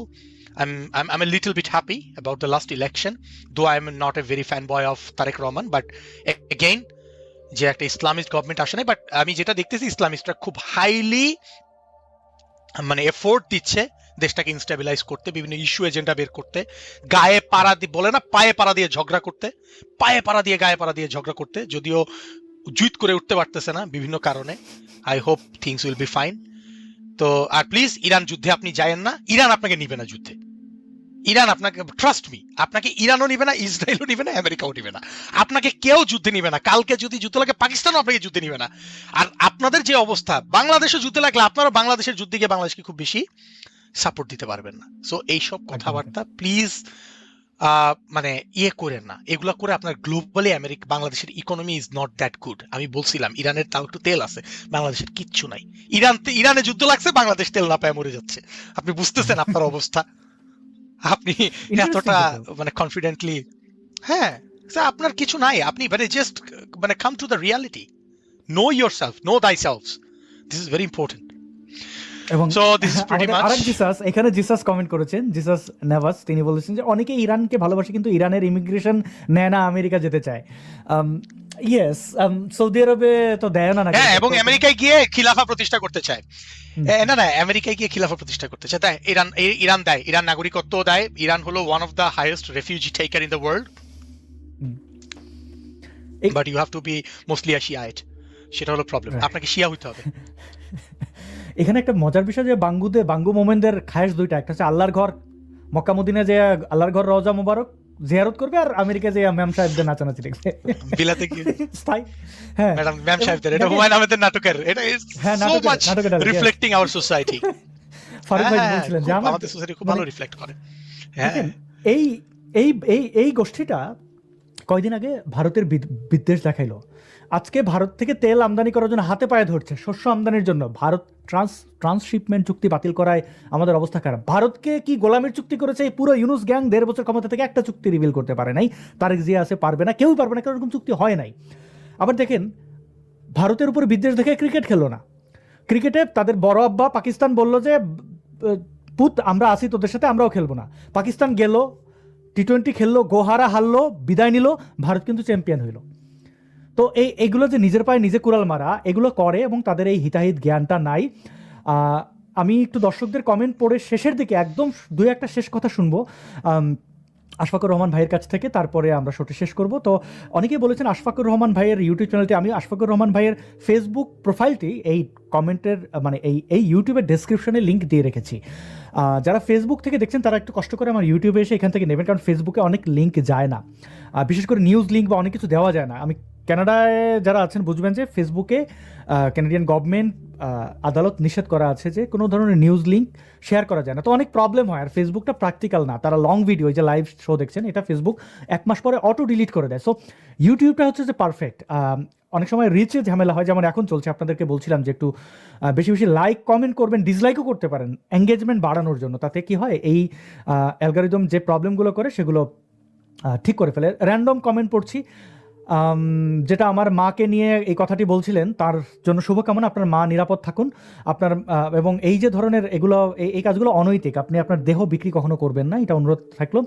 Mamunul Haque 501 missile, তারা যদি মিসাইল বানাইতে পারলে তো আর পৃথিবী আর থাকতো না।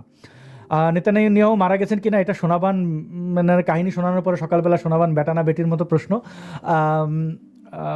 আরেক ভাই কমেন্ট করেছেন, Asad your are talking without knowing. Asad your are ইংরেজিতে যেহেতু বলেছে, ভালোই বলেছে। তারপরে আশফাকুর রহমান ভাই কি LGBTQ+ কমিউনিটির সদস্য? দেখেন, আমরা ইকুইটির পক্ষে, সমতার পক্ষে।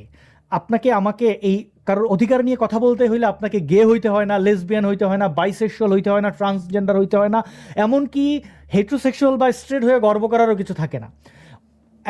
একজন হিন্দু ধর্মাবলম্বী বাংলাদেশে নির্যাতিত হইলে তাকে তার অধিকার নিয়ে কথা বলতে গেলে আপনাকে হিন্দু হইতে হয় না। আপনারও উচিত সমকামীদের অধিকার নিয়ে সোচ্চার হওয়া, কারণ আমরা এই সমাজে তাদের যে জেন্ডার আইডেন্টিটি, তাদের যে লিঙ্গ বৈচিত্র্য, সেটাকে নিয়ে আমরা বিদ্বেষ দেখাই, কারণ সে আমার মতো দেখতে না। একইভাবে অনেকটা কম, বাট একটা সময় তীব্র ছিল, একজন সাদা মানুষ কালোকে হয়তো ঘৃণা করে। এই যে দেখেন, পাকিস্তানিরা আমাদেরকে বলতো বেটে, কালো, কুৎসিত, নব্য মুসলমান, আমাদেরকে মুসলমানও মনে করতো না। সৌদিয়ানরা যেভাবে আমাদেরকে মুসলমান মনে করে না, মিসকিন বলে, ফকিন্নি মনে করে, গোলাম মনে করে, এই যে ভাবনা, এগুলো রেসিজম। এই যে দেখেন, আমার সমাজে পুরুষরা নারীদেরকে মানুষ মনে করে না, নারীদেরকে এই বেটি, এই খ দিয়ে বলে, ম দিয়ে বলে। দেখেন, বাংলাদেশে এই যে নারীদেরকে একটা গালি দেওয়া হয়, যারা দেহ ব্যবসায় বাধ্য হন, তাদেরকে খানকি বলা হয়। এটার পুরুষবাচক কোনো শব্দ নাই। এখন বলবেন যে শুধু বাঙ্গু আমরাই বদমাইশ, না, পুরুষরা বদমাইশ। আমি পুরুষ হয়ে বলতেছি, কারণ দেখেন, ইংরেজিতে মিসেস আছে, মিজ আছে, আধুনিক মিজ। সে বিবাহিত নাকি বিবাহিত না, এটা আপনি যদি মানে তাকে ওইভাবে তার ম্যারিটাল স্ট্যাটাসকে পার্টিকুলারলি আপনি টার্গেট না করে বলতে চান, মিস বলতে পারেন। কিন্তু দেখেন, মিসেস আছে মানে বিবাহিতা, কিন্তু মিস্টার আপনি দেখেন পুরুষের আর কোনো, সে বিবাহিত কিনা এটার কোনো তার সম্বোধনের ক্ষেত্রে, মানে যেমন আমি বললাম যে মিস্টার রহমান, এখন মিস্টার রহমান বিবাহিত কিনা এটা কিন্তু ইংরেজিতেও নাই। আপনি ভারতে দেখেন, নারীকে শাখা সিঁদুর পয়রা বুঝাইতে হয় যে আমি বিবাহিতা। হোয়াট অ্যাবাউট পুরুষ? পুরুষ কি পরে? কিচ্ছু না। আবার দেখেন এই যে মুসলমানদের মধ্যে নারীরা ওই যে বিবাহিত নারী মানে দাসীবাদীদের কাতারে ফেলা হয়। এটা হচ্ছে যে এই যে বৈষম্য তৈরি করা, কোনো ব্যক্তিত্ববান মানুষ, হোক সে নারী, হোক সে পুরুষ, হোক সে ট্রান্স, মেন, উইমেন, গে, লেসবিয়ান, কেউ কোনো ব্যক্তিত্ববান মানুষ কখনোই অন্য কোনো জাতিগোষ্ঠী প্রাণীর উপরে নির্যাতন চালায় না। একমাত্র ব্যক্তিত্বহীন, বিশেষ করে পুরুষদের মধ্যে যারা কাপুরুষ, তারা এই ধরনের বৈষম্য তৈরি করে এবং এইভাবে উই দে করে। আমার মনে হয় আমি আপনার এই প্রশ্নের উত্তরটি দিতে পেরেছি। আমাদেরকে ফ্ল্যাগ দেখাতে হয় যে ওকে আমি LGBTQ কমিউনিটির সমর্থনে আছি। তো এইটা নতুন করে যে এটার জন্য কমিউনিটির সদস্য হইতে হয় না। সদস্য মানে কি, মানে এটা দিয়ে আপনি বুঝাইতেছেন কিন্তু বুঝতে পারতেছি আপনার কমেন্টের। আমি আসাদ ভাই আমি এটার উত্তর দেই। আমি একজন জি, মানব সমাজের সদস্য। অনেক ধন্যবাদ, সুন্দর এবং প্রিসাইজ। তারপরে কমেন্ট এসেছে, মায়ানমারের সাথে বাংলাদেশের যুদ্ধ করলে কে জিতবে? অবশ্যই মায়ানমার জিতবে। এখন বলবেন আমার দেশপ্রেম নাই, অবশ্যই আমার দেশপ্রেম আছে, কিন্তু আমার দেশের মিলিটারি হচ্ছে কাওয়ার্ড। এরা পাহাড়ে আদিবাসীদের উপরে নির্যাতন করে, সমতলে এই এই এই আমেরিকার সার্ভ করে ইউনুসের ক্ষমতায় বসালো, দেখলেন তো? শেখ হাসিনা বুঝলাম খারাপ, কিন্তু আমিরে জামায়াত মানে মিলিটারি যুদ্ধ কে করে? মিলিটারি করে তো। এবং এই মিলিটারি পাকিস্তানি মিলিটারি রয়ে গেছে, তারা কিন্তু পাহাড়ে আদিবাসীদের ধর্ষণ করে, যেমনটা পাকিস্তানি মিলিটারিরা আমাদের বাঙালি বিশেষ করে হিন্দু দেখলে তাদের ধর্ষণ করতো। তো অবশ্যই মিয়ানমার জিতবে।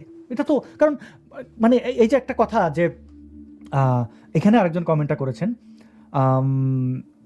আচ্ছা আরেকজন কমেন্ট করছেন যে তার ভাই আমাকে সম্বোধন করেছেন আমি যেন বাংলাদেশে যাই, মানে তার মায়ের পরিচয়টা এখানে দিয়েছেন। আমি তার মাকে মা মনে করি, তার মাকে আমি খানকে মনে করি না।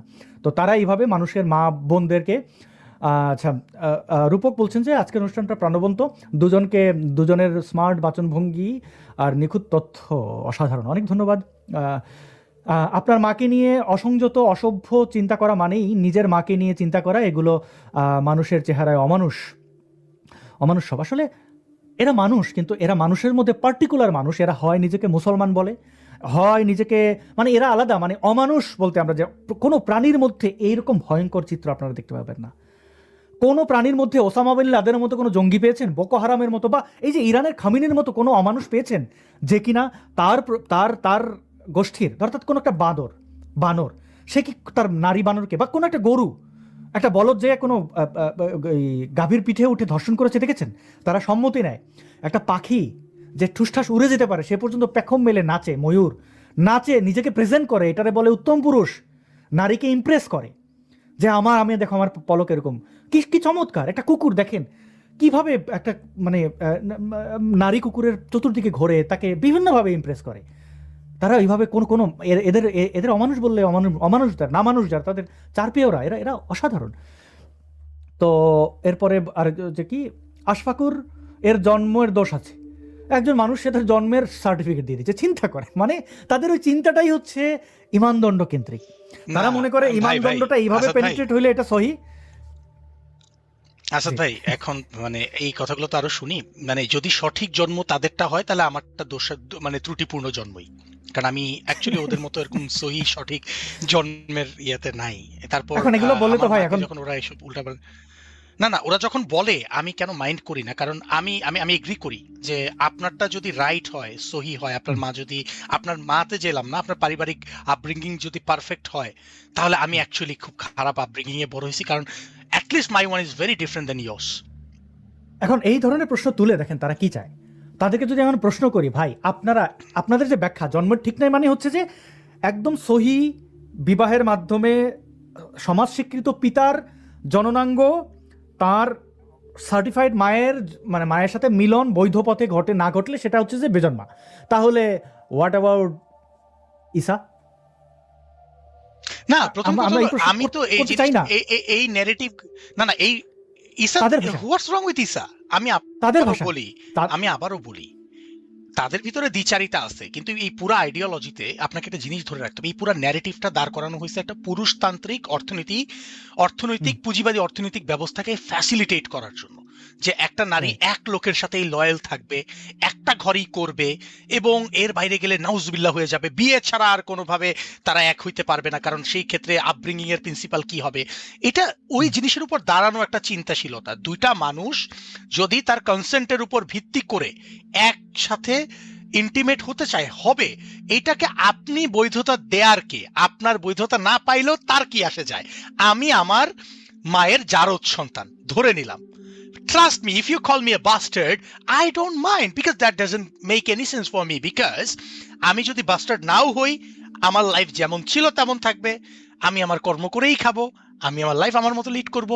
ইনফ্যাক্ট আপনি আমাকে বাস্টার্ড ডাকলেও আমার লাইফ তাই থাকবে, it doesn't make any difference. এবং তাদের এইগুলা বলে আপনি একটা সামাজিক ভাবে আপনি নিজেকে সুপ্রিমেসিতে নেন। ট্রাস্ট মি, আপনার সাথে আপনি একটা পরিবার ব্যবস্থায় বড় হয়ে আহামরি কিছু উল্টায় ফেলেন নাই। আপনার পরিবার in some extent has failed, that's why you are coming to Facebook without any argument or logic and just with some slang words. I am sorry to say like that, but this is how you are coming up. তারা যে এটা এটা তাদের ভাষায় বলছিলাম, যীশু খ্রিস্ট বা ঈসা নবীর জন্ম পরিচয় নিয়ে এখন তারা তো বিপদে পড়ে যাবে, বা নবী মোহাম্মদ তিনি মারা যাওয়ার আগে তার বাবা নিয়ে সিরাতে কিন্তু ঝামেলা আছে, আমি আবার বলছি। এবং সহি হাদিস দ্বারা তার যতগুলা ছেলে সন্তান সবগুলাই তো বাস্টার্ড।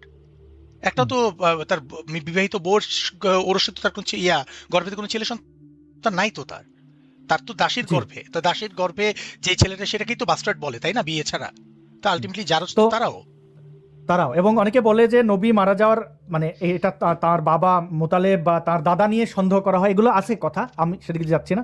দেখেন ভাই, এই যে জারজ সন্তান বলেন, যদি দুজন প্রাপ্তবয়স্ক মানুষের সম্মতিতে মিলিত হন, এটা হচ্ছে প্রেম। প্রেমের চূড়ান্ত পর্যায় হচ্ছে যৌন সঙ্গম। প্রেম না থাকলে, কারোর ব্যাপারে ওইভাবে রুচি না হলে, আমি তো মনে করি এখন আমি হয়তো সুপুরুষ না বা কুপুরুষ না, কি আমি জানি না, আমি তো ল্যাংটা সুলেমানও না, কিন্তু আমি আমার শরীর তাকে দেখাই না যতক্ষণ না তাকে আমি চূড়ান্ত পর্যায়ে আমি তাকে বিশ্বাস করি। একটা মানুষের সামনে উলঙ্গ হওয়াটা কিন্তু চারটিখানি বিষয় না। যারা পতিতার খদ্দের, তাদের ব্যাপারে আমার কিছু বলার নেই। আপনারা তো যে কোনো জায়গায় রাস্তাঘাটও নারী দেখলে লুঙ্গিটা একটু উঠেই জিনিসপত্র নাড়াচাড়া শুরু করে দেন। আপনাদের আবার রাস্তাঘাটে যে কোনো চিপা চাপা আসাদ ভাই, আমি জিনিসটা খুব অবাক হই। পতিতা তো ইনকামের জন্য পেটের দায়ে, ম্যাক্সিমাম ক্ষেত্রে পেটের দায়ে পতিতা বৃত্তিতে নেমে কাপড় খুলছে। আপনি তো জাস্ট আপনার যৌন চাহিদা মেটানোর জন্য কাপড় খুলে দিলেন, উল্টা টাকা দিলেন। তা পতিতার চেয়ে আপনার চরিত্রিক স্খলন তো আরো বেশি।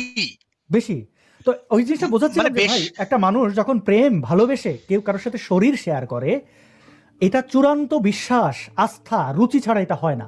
তো এই প্রেমের চূড়ান্ত সময় যদি কোনো বাচ্চা জন্ম নেয়, সে কি করে জারজ হয়? আবার যদি ধর্ষণের শিকার হয়ে কোনো বাচ্চা জন্ম দেয়, তাহলে ভাবুন ওই নারীটি কত মহান, পৃথিবীর সর্বশ্রেষ্ঠ নারীদের মধ্যে একজন, যিনি কিনা এত বড় একজন ভিকটিম হয়ে এবং এত বড় বদ একটা মানুষের সাথে মিলিত হয়েও সেই সন্তান শুধুমাত্র সিমেন্ট বা স্পার্ম ঢুকিয়ে দিলেই সন্তানের দায়িত্ব নেওয়া যায় না। সন্তানটার তো দোষ নাই, সেই সন্তানটাকে কিন্তু হত্যা করলো না, সেই সন্তানটাকে ভূমিষ্ঠ করলো। এখন চিন্তা করেন, আমি মনে করি না পুরুষ সন্তান জন্ম দেয়, সন্তান নারী জন্ম দেয়। 10 মাস 10 দিন পুরো পৃথিবীর সকল সংগ্রাম উপেক্ষা করে একজন মানুষ, একজন মা তার সন্তানকে ভূমিষ্ঠ করে, পৃথিবীর আলো দেখায়। এই চূড়ান্ত সত্যটা যদি মিথ্যা হয়ে যেত, আপনার আমার কারোর জন্ম হতো না। কারণ এটা ভীষণ যন্ত্রণার, বিশ্বাস করুন। এই যন্ত্রণা আপনি পুরুষ কোনোদিন টের পাবেন না। তো মানে অর্গাজম হয়ে যাওয়ার পরে যে বাপ পিতা হয়ে গেলাম, মায়ের পরিচয়টুকু পর্যন্ত দেয় না, টাইটেল ব্যবহার করে, এটা হিন্দুদের মধ্যে অনেক বেশি। মানে এটা কি ভয়ঙ্কর। এবং আমি আগে হিন্দুদের খুব ভালোই চিন্তা করি, তাদের মধ্যে নারী বিদ্বেষ। বাংলাদেশে এখনো হিন্দুদের নারীদেরকে সম্পত্তি দেওয়া হয় না, তাদেরকে পিতার পরিচয়ে যেন পরিচিত না হতে হয়, তাই কিছু যৌতুক দিয়ে বিদায় করা হয়। হ্যাঁ, তারপরে হচ্ছে যে টাইটেল, বাবার টাইটেল হয়, ইসলামেও আছে, টাইটেল ব্যবহার করা হয়, পরিচয় দেয় না যে বাড়ি কোথায় বলতে আমি হয়তো মনের অবচেতন মনে বাড়ি কোথায় বললে আমি এই জন্য গোপালগঞ্জ বলি না, আমি বলি আমার মায়ের বাড়ি, প্রথমে বলি মায়ের বাড়ি বরিশাল, বাবার বাড়ি গোপালগঞ্জ। কেন? আমার বাবার বাড়ি আমার বাড়ি হবে। মানে এই যে চিন্তা সমাজ আপনাকে দিয়ে দিয়েছে ভাইরে, ওই যে জারজ, সব দায় নারীর উপরে। জারজ বলে কিছু হয় না। যদি জারজ বলেন তাহলে আপনার নবী জারজ সন্তান, আপনার নবীরা জারজ সন্তান। কারণ এই ঘৃণা থেকে, এবং এইটার জন্য অ্যাপ্রিসিয়েট করেন, সে জারজ সন্তান বলেই এত প্রভাব বিস্তার করতে পেরেছিল। হয়তো তার উপরে গ্লানি ছিল সমাজ নিয়ে, আমি জানি না কি ছিল। নবী মোহাম্মদেরই, আমি তার সমালোচনা বাদ দিয়ে তার পলিটিক্যাল আইডিওলজি যদি বিশ্লেষণ করি, এটা হিটলারকেও আমার মানে ওই তার পলিটিক্যাল তীক্ষ্ণ দূরদর্শিতা অসাধারণ ছিল। সেটা ভালোর দিকে আপনি চিন্তা করলে শূন্য, খারাপের দিকে চিন্তা করলে খারাপের জায়গায় খুব মহান ছিল, মানে ভয়ঙ্কর ছিল, খুব ভয়ঙ্কর খারাপ। তো জি, এই জারজত নিয়ে যাদের ছিল, আমরা আপনাদের নবী আল্লাহ এগুলো টানতে চাই না, ধর্মবিশ্বাস টানতে চাই না। আপনারা টানেন, কিছু হলে আপনি গঠনমূলক উত্তর দিতে পারেন, মা বাবা তুলে করেন। ভাই তো তুলে এই তো আপনাদের নবী আল্লাহর বিরুদ্ধেই যায়। চক্করে যুদ্ধ লেগে গেছে সারা দেশে, সারা বিশ্বে। এখন কি করবেন? প্রাসঙ্গিক টপিকে আসলে আপনি টানবেন না? হ্যাঁ, এই যে বলছে আল্লাহ যা করবে আমরা শুধু চেষ্টা করবো ইনশাল্লাহ, আল্লাহ যা করবে ভালো করবে, এটা যদি মানেন রে ভাই, তাহলে আল্লাহ ইরানের খমিনিকে হত্যা করেছে। আপনি মেনে নেন ভাই, কাঁদতেছেন কেন? আল্লাহ গাজাটাকে মাটির সাথে মিশিয়ে দিছে, I am so sorry for that. কিন্তু আল্লাহ হামাসরে দিয়ে ওইটা করাইছে, বোমা মারাইছে, তারপরে মাইকটা খাওয়ার ব্যবস্থা করে দিছে। আরো এই যে আরেকজন বলছেন, দেখেন আল্লাহর বান্দা বলছে যে খানকির বলা তুই বাঘের বাচ্চা বাংলাদেশ। আরে ভাই কেনা কে চাতে হো? What does it even mean? I don't have fucking idea. উত্তেজনার চোটে দেখেন বলতেও পারে না কি বলবে। তো এই ছিল কমেন্ট। আশা করি রহমান ভাই আপনার শেষ যদি আমাদের উদ্দেশ্যে কোনো বক্তব্য থাকতো, আপনি যে কোনো কিছু যুক্ত করতে আমি পারেন। না আমি আমি আমি এইটুকুই বলি যে sexual violence as a war, মানে ওয়েপন অফ ওয়ার, এটা তো খুব পুরাতন একটা কনসেপ্ট এবং খুব জঘন্য একটা concept. Rape as a weapon of war. আপনারা একটু পড়েন এগুলা, মানে হিউম্যান রাইটস এর বিষয়গুলো একটু পড়েন, তাইলেই বুঝবেন এই জিনিসগুলা ইউজ হয়েছে। এই জিনিসগুলা ইসলামের শুরু থেকে, ইসলামের যে যুদ্ধ হয়েছিল সেখানেও rape as a weapon of war, মেয়েদেরকে সেক্সুয়ালি ইউজ করা, হাজব্যান্ডকে মেরে তার বউ সুন্দরী বলে, তার নামে মনে করেন আল্লাহর নির্দেশ বলে তারে এনে মনে করেন রাজি করায়, তারে বিয়ে করে মানে প্রেগনেন্ট করে ফেলা, এগুলা অ্যাকচুয়ালি ইসলামের মধ্যেও আছে ভাই। আমি দেখেন আপনাদের ইসলামকে নিয়ে আলাদা করে কথা বলে সময় আমারও অপচয় হয়, এই ধর্ম ছেড়ে দিছি অনেক বছর আগে, কিন্তু মানে প্রাসঙ্গিক ক্রমে কথাগুলো আসে, কারণ এই আইডিওলজিগুলোকে আপনারা ক্যারি করেন। আজকের ইরান যুদ্ধে এই আয়াতুল্লাহ খামেনি 1979-এ, আমি কথাটা কেন বলতেছি, 79-এ সে যখন খামেনির রেড বুকটা, আপনারা তো, আমার কাছে একটা কপি আছে আমার ইউনিভার্সিটি লাইব্রেরি থেকে আমার কালেক্ট করা, সেই বইয়ে মানে এই যে ইরানের যে ইরানিয়ান ইসলামিক যে ইয়াটা দিয়েছে, তো মানুষের বিভিন্ন রকমের বইটই থাকে না, তো এই ন্যারেটিভ যে বইটা, ইরানের খামেনির যে বইটা, সেই বইয়ে কিন্তু ক্লিয়ারলি বলা আছে যে একটা মেয়েকে আপনি পানিশমেন্ট স্বরূপ ধর্ষণ করতে পারবেন, ধর্ষণকে বৈধতা দেওয়া আছে, রেপকে। কেন? কারণ ইহকালেও তাকে আপনি তো পানিশমেন্ট দিবেন, পরকালেও সে যেন জান্নাতে প্রবেশ করতে না পারে, সেই জন্য তাকে আপনি রেপ করে জিনা করাই দিবেন। কারণ রেপ কনসেপ্টটা তো আসলে ইসলামে নাই, ইসলামে আছে শুধু জেনা।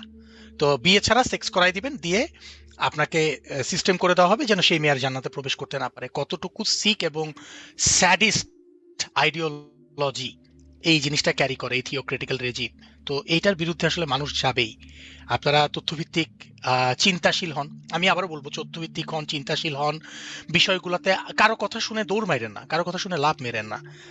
আপনি ইভেন আমার আর আসাদের কথা বা আসাদ ভাইয়ের যে আমাদের যে আলোচনা, সেটাও চোখ বন্ধ করে বিশ্বাস করেন না please. I beg you guys. আমি যে আজকে বলছি যে ইরান এখন পর্যন্ত 1,000 লোক মারা গেছে প্রায় কাছাকাছি, please have your own research. আমি আপনাকে 150 জায়গায় 1,000 বলে ফেলছি কিনা, অ্যাটলিস্ট আপনি চর্চাটা শুরু করেন। আপনি আমার সাথে চর্চা করবেন, কালকে আপনাকে আজাহারি এসে যদি মানে ইরান 30 লাখ লোক মেরে ফেলছে আমেরিকার, তখন আপনি গিয়ে আবার ওটাকে ডাবল চেক করে বলবেন আরে এই লোক তো আমাকে বোকা বানাচ্ছে। তা আপনি ধর্মীয় লোক যারা আপনাকে ধর্মীয়ভাবে ম্যানিপুলেট করে, তারা প্রথমে যে জিনিসটা করে আপনার প্রশ্ন করার সক্ষমতাকে তারা প্যারালাইজ করে দেয়, যেন আপনি প্রশ্ন করতে না পারেন, সন্দেহ করতে না পারেন। সন্দেহ আপনাকে বলবে সন্দেহ করাই শয়তানের কাজ। ভাই সন্দেহ করা শয়তানের কাজ না, শয়তান আপনাকে বলে যে সন্দেহ করো না, যেন সে তার এজেন্ডা বাস্তবায়ন করতে পারে। সো প্লিজ চোখ কান খোলা রাখেন। আমরা সবাই মিলে বা আমরা কামনা করি যে আমাদের যুদ্ধ না লাগুক পৃথিবীতে। Already we are so much stuck. কারণ বিশ্বাস করেন, একজন একটু আগে আসাদ ভাই তো বলতেছিলেন, এটা নিয়ে আমি তখন কিছু বলি নাই, মিয়ানমার আর বাংলাদেশের মধ্যে যুদ্ধ লাগলে কে জিতবে? আসাদ ভাই তো বললেন মিয়ানমার জিতবে। I understand the frustration between this verdict, but I am telling no one will win. কেউ জিতবে না, উভয় পক্ষেই হারবে, বাংলাদেশও হারবে, ইরানও হারবে। দিন শেষে কে হারবে জানেন? আমার আপনার মতো সিভিলিয়ান, আমার আপনার মতো মানুষ। আমরা হেরে যাব কেন? মিয়ানমারের মানুষগুলো মানুষ না? মিয়ানমারে অলরেডি যে মানুষ মারা যাচ্ছে তারা মানুষ না? আপনি আমি মানুষ না? মনুষ্যত্বকে প্রাধান্য দেন, যুদ্ধকে না। একটা ধর্ম বা একটা আইডিওলজি বা একটা খোদা কখনো মানুষত্ব মানুষ জাতির চেয়ে বড় হয়ে যেতে পারে না। ইভেন গরু, ছাগল, পিঁপড়া, কুকুর, বিড়াল এরাও নিজেদের এক্সিস্টেন্স বাঁচায় রাখতে চায়। তাদের কাছে মানে আমরা মানুষ হিসাবে নিজেদের এক্সিস্টেন্স বাঁচায় রাখতে চাই, এটাই মানে আলটিমেট ট্রুথ। সবার প্রতি অনেক শুভেচ্ছা রইলো। এটা একটা অনগোয়িং ইস্যু, ইরান ইস্যু। হয়তোবা আমরা মানে দ্য সিচুয়েশন ইজ ইভলভিং, আমরা পরবর্তীতে হয়তোবা ফার্দার ফলো আপ থাকলে সেই অনুযায়ী আবার একটা সেশন হয়তোবা আসবো। ধন্যবাদ আমাদেরকে মনোযোগ দিয়ে শোনার জন্য। ধন্যবাদ আসাদ ভাই আজকের এই সেশনটার জন্য। আশফাকুর রহমান ভাই, আপনার কাছে কৃতজ্ঞতা যে আপনি এত লম্বা একটি সময় আমাদের দিয়েছেন এবং এত দিন ধরে অ্যানালাইসিস করেছেন। দর্শকরা হয়তো এই বিহাইন্ড দ্য ইয়ার জানেন না স্টোরি, তো আপনি এভাবে নজর রাখবেন। আমরা আপনাকে আরও চাইবো ভবিষ্যতে, এবং আপনার কাজ এবং অন্যান্য ব্যস্ততার মাঝেও যে আপনি সময় দিয়েছেন এবং আপনি ইমপ্রুভ করেছেন আপনার ভিডিও কোয়ালিটি, অডিও অসাধারণ। আমি দেখেছি যে আপনার আলোচনা খুব মনোযোগ দিয়ে আমার দর্শকরা শোনেন। তারা আগের কয়েকটা লাইভের শব্দে ত্রুটি হয়েছিল, যেগুলো ওখানে কমেন্ট করে যে এখানে কি বলেছিলেন বুঝতে পারেননি। তো তাদের এই আগ্রহের জায়গা থেকে আমরা যে পরিত্রাণ পেয়েছি, সুন্দর আপনি করেছেন, আপনাকে ধন্যবাদ আমার মন থেকে এই ধন্যবাদটা। এবং দর্শক আপনাদেরকে বলি যে ধীরে ধীরে ইমপ্রুভ করার চেষ্টা করছি কোয়ালিটি। আগে যেরকম অনেকেই কমপ্লেন করতেন আমি শো চলাকালীন অবস্থায় এদিক ওদিক এরকম তাকাই, ওটা ছিল আমার পাশে স্ক্রিন। তো ওই স্ক্রিনটাকে আমি সামনে নিয়ে এসেছি, আরও আধুনিক করেছি। যে ওগুলো অনেক শ্রমের কাজ, অনেক লম্বা শ্রমের কাজ, কিন্তু ওগুলো আপনাদের এক্সপ্লেন করা যাবে না, এই জন্য এক্সপ্লেন করি নাই। কিন্তু ধীরে ধীরে আরও উন্নতি হবে। আরও আগে একো হতো কথা বলার সময়, গেস্টের কথার মধ্যে ভিডিও চালালে, সেগুলো আশা করি এই শোতে দেখেননি। তো আমরা একদম শেষের দিকে, আপনাদের পাশে থাকার জন্য ধন্যবাদ। অলওয়েজ খেয়াল করবেন, যারা এই চ্যানেলে ভিডিও দেখেন সাবস্ক্রাইব করেন না, সাবস্ক্রাইব করবেন, বেল আইকন প্রেস করে রাখবেন। ওখানে সাবস্ক্রাইবের পরে অল বলে একটা অপশন আছে, ওটা করলে আপনার কাছে নোটিফিকেশন যাবে। এবং আমি তো আপনাদের নিশ্চিত করেছি যে প্রতিদিন সর্বোচ্চ একটা লাইভ অথবা একটা ভিডিওই আমার চ্যানেল থেকে আপলোড হয়। আপনারা বিরক্ত হবেন না। অন্য অনেক চ্যানেল দেখেছি বারবার ঘন্টার পর ঘন্টা পর পরে বিভিন্ন কন্টেন্ট দেন। এটা আমার কাছেও কোনো চ্যানেল সাবস্ক্রাইব করার পর এরকম কন্টিনিউসলি নোটিফিকেশন আসলে আমি আনসাবস্ক্রাইব করে ফেলতে বাধ্য হই, এত বেশি ডিস্টার্ব হওয়া থেকে। তো সেরকম কোনো আপনাদের কাছে স্প্যাম হবে না, আপনারা সাবস্ক্রাইব করে রাখতে পারেন। এবং এই সাবস্ক্রাইব করাটা খুব সহজ, আমি যেটা বললাম। এবং 2-3টে কমেন্ট শেষ পর্যন্ত পড়ি, যেগুলো না পড়লেই অনেক কমেন্ট হয়তো বাদ যাবে, পরবর্তীতে আমি পড়ে নেব। এখানে এক ভাই কমেন্ট করেছেন, আবির, তিনি বলছেন যে ভাই, নেতানিয়াহু যে ফিলিস্তিনিদের উপরে নিষ্পাপ বাচ্চাদের উপরে হামলা চালায়, তা কি আপনারা সমর্থন করেন? আমি তো শুরুতেই ফিলিস্তিন ইসরায়েল নিয়ে বলে আমি বললাম কি আমি সরি এদের জন্য যে শিশুরা মারা যাচ্ছে। আর আপনি শুধু শিশু নিয়ে চিন্তিত কেন? একজন প্রাপ্তবয়স্ক মানুষ বা একজন বৃদ্ধ, তাকে নিয়ে আপনি চিন্তিত নন কেন? সবাই তো সমান। হ্যাঁ, শিশু, সে পৃথিবী জানলো না, সে পৃথিবী বোঝার আগেই মারা গেল, মানে তাকে নিষ্পাপ ধরা হয়। কিন্তু এই শিশুগুলোর দায়িত্ব যাদের, তাদের দোষ দিচ্ছেন না কেন? ইসরায়েল তার জনগণের নিরাপত্তার জন্য তারা তাদের নাগরিকদের প্রোটেক্ট করে, তাদের শিশুদেরকে হামাসের কাছ থেকে বাঁচানোর জন্য হামলা করেছে। আমরা তো এটাও দেখেছি, ফিলিস্তিনিরা বলতে যে গাজাবাসীরা উল্লাস করেছিল 7th of অক্টোবরে ইসরায়েলের নিরীহ মানুষের উপরে হামলার পরে, সেখানে তো শিশু ছিল, এমনকি কুকুর পর্যন্ত গুলি করে মেরেছে, নারীদেরকে রেপ করেছে ধরে এনে। ভাই, এগুলো আপনি দেখেননি? হ্যাঁ, আপনি সংখ্যা কাউন্ট করবেন। কেন সংখ্যা কাউন্ট করবেন? ইসরায়েলের শক্তি আছে বলে আপনি যে হামলা করতে পারছেন না। তারা গাজা মাটির সাথে যে মিশে দেবে, আমরা এত 1000 কিলোমিটার দূর থেকে জানি, গাজাবাসীরা জানে না। আপনার ক্ষমতা নাই, তাহলে আপনি তারকে আক্রমণ করতে যান কেন? যদি ইসরায়েল কোনো উস্কানি ছাড়া, কোনো হতাহত ছাড়া, কোনো প্রকার সিভিলিয়ানদের হত্যা ছাড়া এই আক্রমণটা করত, আমরা অবশ্যই স্ট্রংভাবে এটার প্রতিবাদ করতাম, পুরো বিশ্ব করত। দেখেন, এই ইরানের এই খামিনি নিজে মরার আগে 30,000 মানুষের হত্যা করলো না? আপনি কিভাবে তাকে ডিফেন্ড করবেন বলেন আপনি আমাকে? কোনো সুযোগ ছিল না। যদি খমিনিকে হত্যা এইভাবে, আপনি একইভাবে দেখেন ভেনেজুয়েলার প্রেসিডেন্টকে ধরে নিয়ে গেছে। আমরা এটা একটা স্বাধীন রাষ্ট্রের নিরাপত্তার ঝুঁকি, এটা আমরা প্রতিবাদ করেছি। আমেরিকা তার কিন্তু ক্যাজুয়ালিটি করেছে, সিভিলিয়ানদের মারে নাই। এই যে দেখেন, খামিনির সাথে আর ওই এলাকার সবাইরে মেরে ফেলতে পারতো না? সিভিলিয়ানদের উপরে বোমা হামলা করতে পারতো, 2-1টা হয়, প্রত্যেকটা যুদ্ধে ক্যাজুয়ালিটি থাকে, কিন্তু ইন্টেনশন, মোটিভ কি? আজকে যখন আপনি বললেন যে শেখ হাসিনা সাধারণ মানুষের কোটি কোটি মানুষ, লাখ লাখ মানুষ মেরে ফেলেছে, তার মোটিভ কি ছিল? মানুষ মেরে তার লাভ কি হয়েছে? বরং এখন দেখতে পাচ্ছি লাশের রাজনীতি কারা করেছে। কোটানা মেধা যারা বলেছিল, হ্যাঁ, তারা কয় নম্বর চোর, হায়াল্লা খালেদ কি জিনিস, ইউনুচ্চা কি জিনিস, হারে টের পেয়েছি। ভাই, এক পিঠ দেখেন কেন? ধর্ম দেখে পক্ষ না নিয়ে জঙ্গিবাদের বিরুদ্ধে দাঁড়ান। আপনি সমাজে এই আমার নাম আসাদুজ্জামান নূর, আশফাকুর রহমান আমার সাথে স্ক্রিন আছেন, আমাদেরকে মুসলমান হিসেবে অপমানিত হতে হয় বিভিন্ন জায়গায় এই আপনাদের মতো জঙ্গিদের কারণে। এই জিনিসগুলো কেন ক্রিয়েট করেন ভাই? কেন ক্রিয়েট করেন? এটা চিন্তা করেন। আপনি যাকে আজকে সমর্থন করছেন হামাস, তার কারণে আপনি নিজেও প্রত্যেকদিন মারা খাচ্ছেন, আপনি টের পাচ্ছেন না। এটা খুব, আপনার প্রশ্নটা যৌক্তিক যে কেন গাজা মাটির সাথে মিশে যাবে। আমি এটা নিন্দা জানাই, সেই সাথে অনুরোধ জানাই যে এইটার সমাধান হামাস ধ্বংস করার আপনি আর একটা উপায় আমারে বলেন। আপনার পুরো ফেসবুক প্রোফাইল খুঁজে দেখেন তো আপনি কোথাও হামাসের বিরুদ্ধে নিন্দা জানাইছিলেন কিনা। আপনি আমার কাছে জানতে আসছেন আমি ইসরায়েলের বিরুদ্ধে নিন্দা জানাইছি কিনা, নিজের দিকে তাকান। তারপরে আরেকজন কমেন্ট, আল্লাহ যদি না থাকলে দিনকে করে রাত কি করে শুয়োরের বাচ্চা। আমি প্রশ্নটা আবার বোঝার চেষ্টা করি। আল্লাহ যদি না থাকলে দিনকে করে রাত কি করে শুয়োরের বাচ্চা, রাত কি করে, মানে দিন রাত কিভাবে হয়, মানে ভদ্রলোক মানে বেসিক জিওগ্রাফি ক্লাস মিস করছে, এই কারণে সে মানে earth orbital and solar system সম্পর্কে আইডিয়া নাই। ইটস ওকে ভাই, শুধুমাত্র ডিজিটাল মার্কেটিং আর এআই দিয়ে প্রোফাইল পিকচার বানাইলেই you know a lot of about the universe, this is wrong. You need to go to the school. তাহলে মানে দিন রাত কিভাবে হয় সেটা আপনি জানবেন। বরঞ্চ কোরআন হাদিসে যেটা বলছে সূর্য আল্লাহর আরশের নিচে ঢুকে যায়, which is A ব্ল্যাটেন্ট lie, we know it. Please একটু পড়াশোনা করেন এবং আপনার সুস্থতা কামনা করি, আপনার জ্ঞানের বিকাশ কামনা করি, এটুকুই বলবো। আসাদ ভাই, আমি জানি আসাদ ভাই খুব ব্রুটালি উত্তর দিতে যাচ্ছিল, আমি এই জন্য বেচারা না ভাই আমি জাস্ট রাতে শুয়োরের বাচ্চা কি করে এটা নিয়ে আমি ভাবছিলাম, উনি সম্ভবত ওইটা জিনিস জিজ্ঞেস করছেন। আমি হয়তো ভাবছিলাম যে দিন রাত কিভাবে হয় প্রশ্ন করছে। ভাই শোনেন, আমি একটা টাইমে মানে করতাম এদের সাথে, খুব ব্ল্যাটেন্টলি মানে এঙ্গেজ হইতাম, বাট এখন না, এদের চিন্তার দৈন্যতা দেখে মায়াও হয়। যে একটা চিন্তা করে দেখেন, সূরা বাকারা থেকেই কোট করি, হ্যাঁ আপনারা বুঝেন প্লিজ মোমেন্টস। সূরা বাকারাতে একটা জিনিস বলা হয়েছিল যে তাদের সামনে সত্যটাকে উপস্থাপন করার পরও তারা সত্যটা বুঝবে না, কারণ তাদের চোখের উপর পর্দা আসছে, অন্তরের ভিতর মোহর আসছে, এবং এটাই তাদের জন্য সবচেয়ে বড় অভিশাপ। একেবারে সূরা বাকারার ডাইরেক্ট। আমি তো আর হুজুর না, তো করে আরবি টারবি বলবো না ভাই, আমি আমার বাংলা ভাষায় মাতৃভাষায় বললাম, আপনারা একটু ঘেটে মেটে পরে তর্জুমা মর্জুমা বুঝে নিন। আপনি সূরায় গেছেন, এই যে ধরেন একজনের নাম যখন রাখে আবু বক্কর, আলহামদুলিল্লাহ কি সুন্দর নাম আবু বক্কর, আরে বেটা গরুর বাপ, ওইটা বাংলায় পড়, বাংলায় পড়লে তো বোঝা যাবে জিনিসটা কি। ভালোই লাগে, হ্যাঁ, তো সেন্টিমেন্টের কারণে রাখছে, তো যাই হোক সাহাবীর নামে। এনিওয়ে, যেটা বলতেছিলাম, তো আলটিমেটলি আপনারা যখন মানে জ্ঞানের দৈন্যতার কারণে এই অবস্থায় এদেরকে দেখে খারাপ লাগে কেন? এরা না এতটাই মানে কার্সড হয়ে গেছে। খেয়াল করে দেখেন, বেসিক কোশ্চেন, দিন কে করে রাত কে করে। আরে ভাই, দিন রাত কিভাবে হয়, this is a very basic, মানে ভাই অ্যাস্ট্রোনমি পড়েন না, একটু জিওগ্রাফি ভূগোল পড়েন, প্ল্যানেট সোলার সিস্টেম কিভাবে কাজ করে, পৃথিবীর বাইরে মঙ্গল গ্রহ আছে, এটা আছে ওইটা আছে, ওগুলো কোরআনে পাবেন না। 1400 বছর আগে ওগুলো আসলে আমাদের আবিষ্কারে ছিল না বলে ছিল না, ঠিক আছে?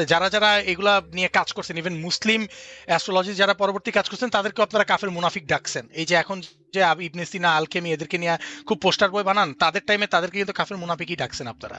তো যাই হোক, ওগুলা নিয়ে গেলাম না, এগুলাতে থাকেন, গেলাম না। আমরা আসলে যেতে চাই না ভাই, সরি ফর ইউ গাইস। দেখে এখানে বলবে অনেকে যে হ্যাঁ এই মানে উগ্র ধর্মান্ধ মুসলমানরা বিশেষ করে যে আল্লাহ রাত না বানাইলে আমার জন্ম হইলো কেন? আরে ভাই, আপনারা রাতে জন্ম দেন, আপনি দুপুরের সন্তান, অনাকাঙ্ক্ষিত দুপুরের সন্তান না হইলে মানে ওই যে প্রস্তুতি ছাড়া সন্তান হয়ে গেছেন বলে বাপ মা আপনার কেয়ার করে নাই, মানে শিক্ষা দীক্ষা নিয়ে কোনো কেয়ার করে নাই, যে কারণে এই কমেন্টগুলো করছেন। আপনি যদি রাতের সন্তান হইতেন তাহলে ঠিক বাবা মা প্ল্যান করে মানে যখন সামর্থ্য অনুযায়ী সন্তান নিতেন এবং আপনাকে সুশিক্ষায় শিক্ষিত করতেন, মাদ্রাসায় পড়াইতেন, আর আপনি এরকম কি লিখছেন তাও বুঝেন না, এটা হইতো না।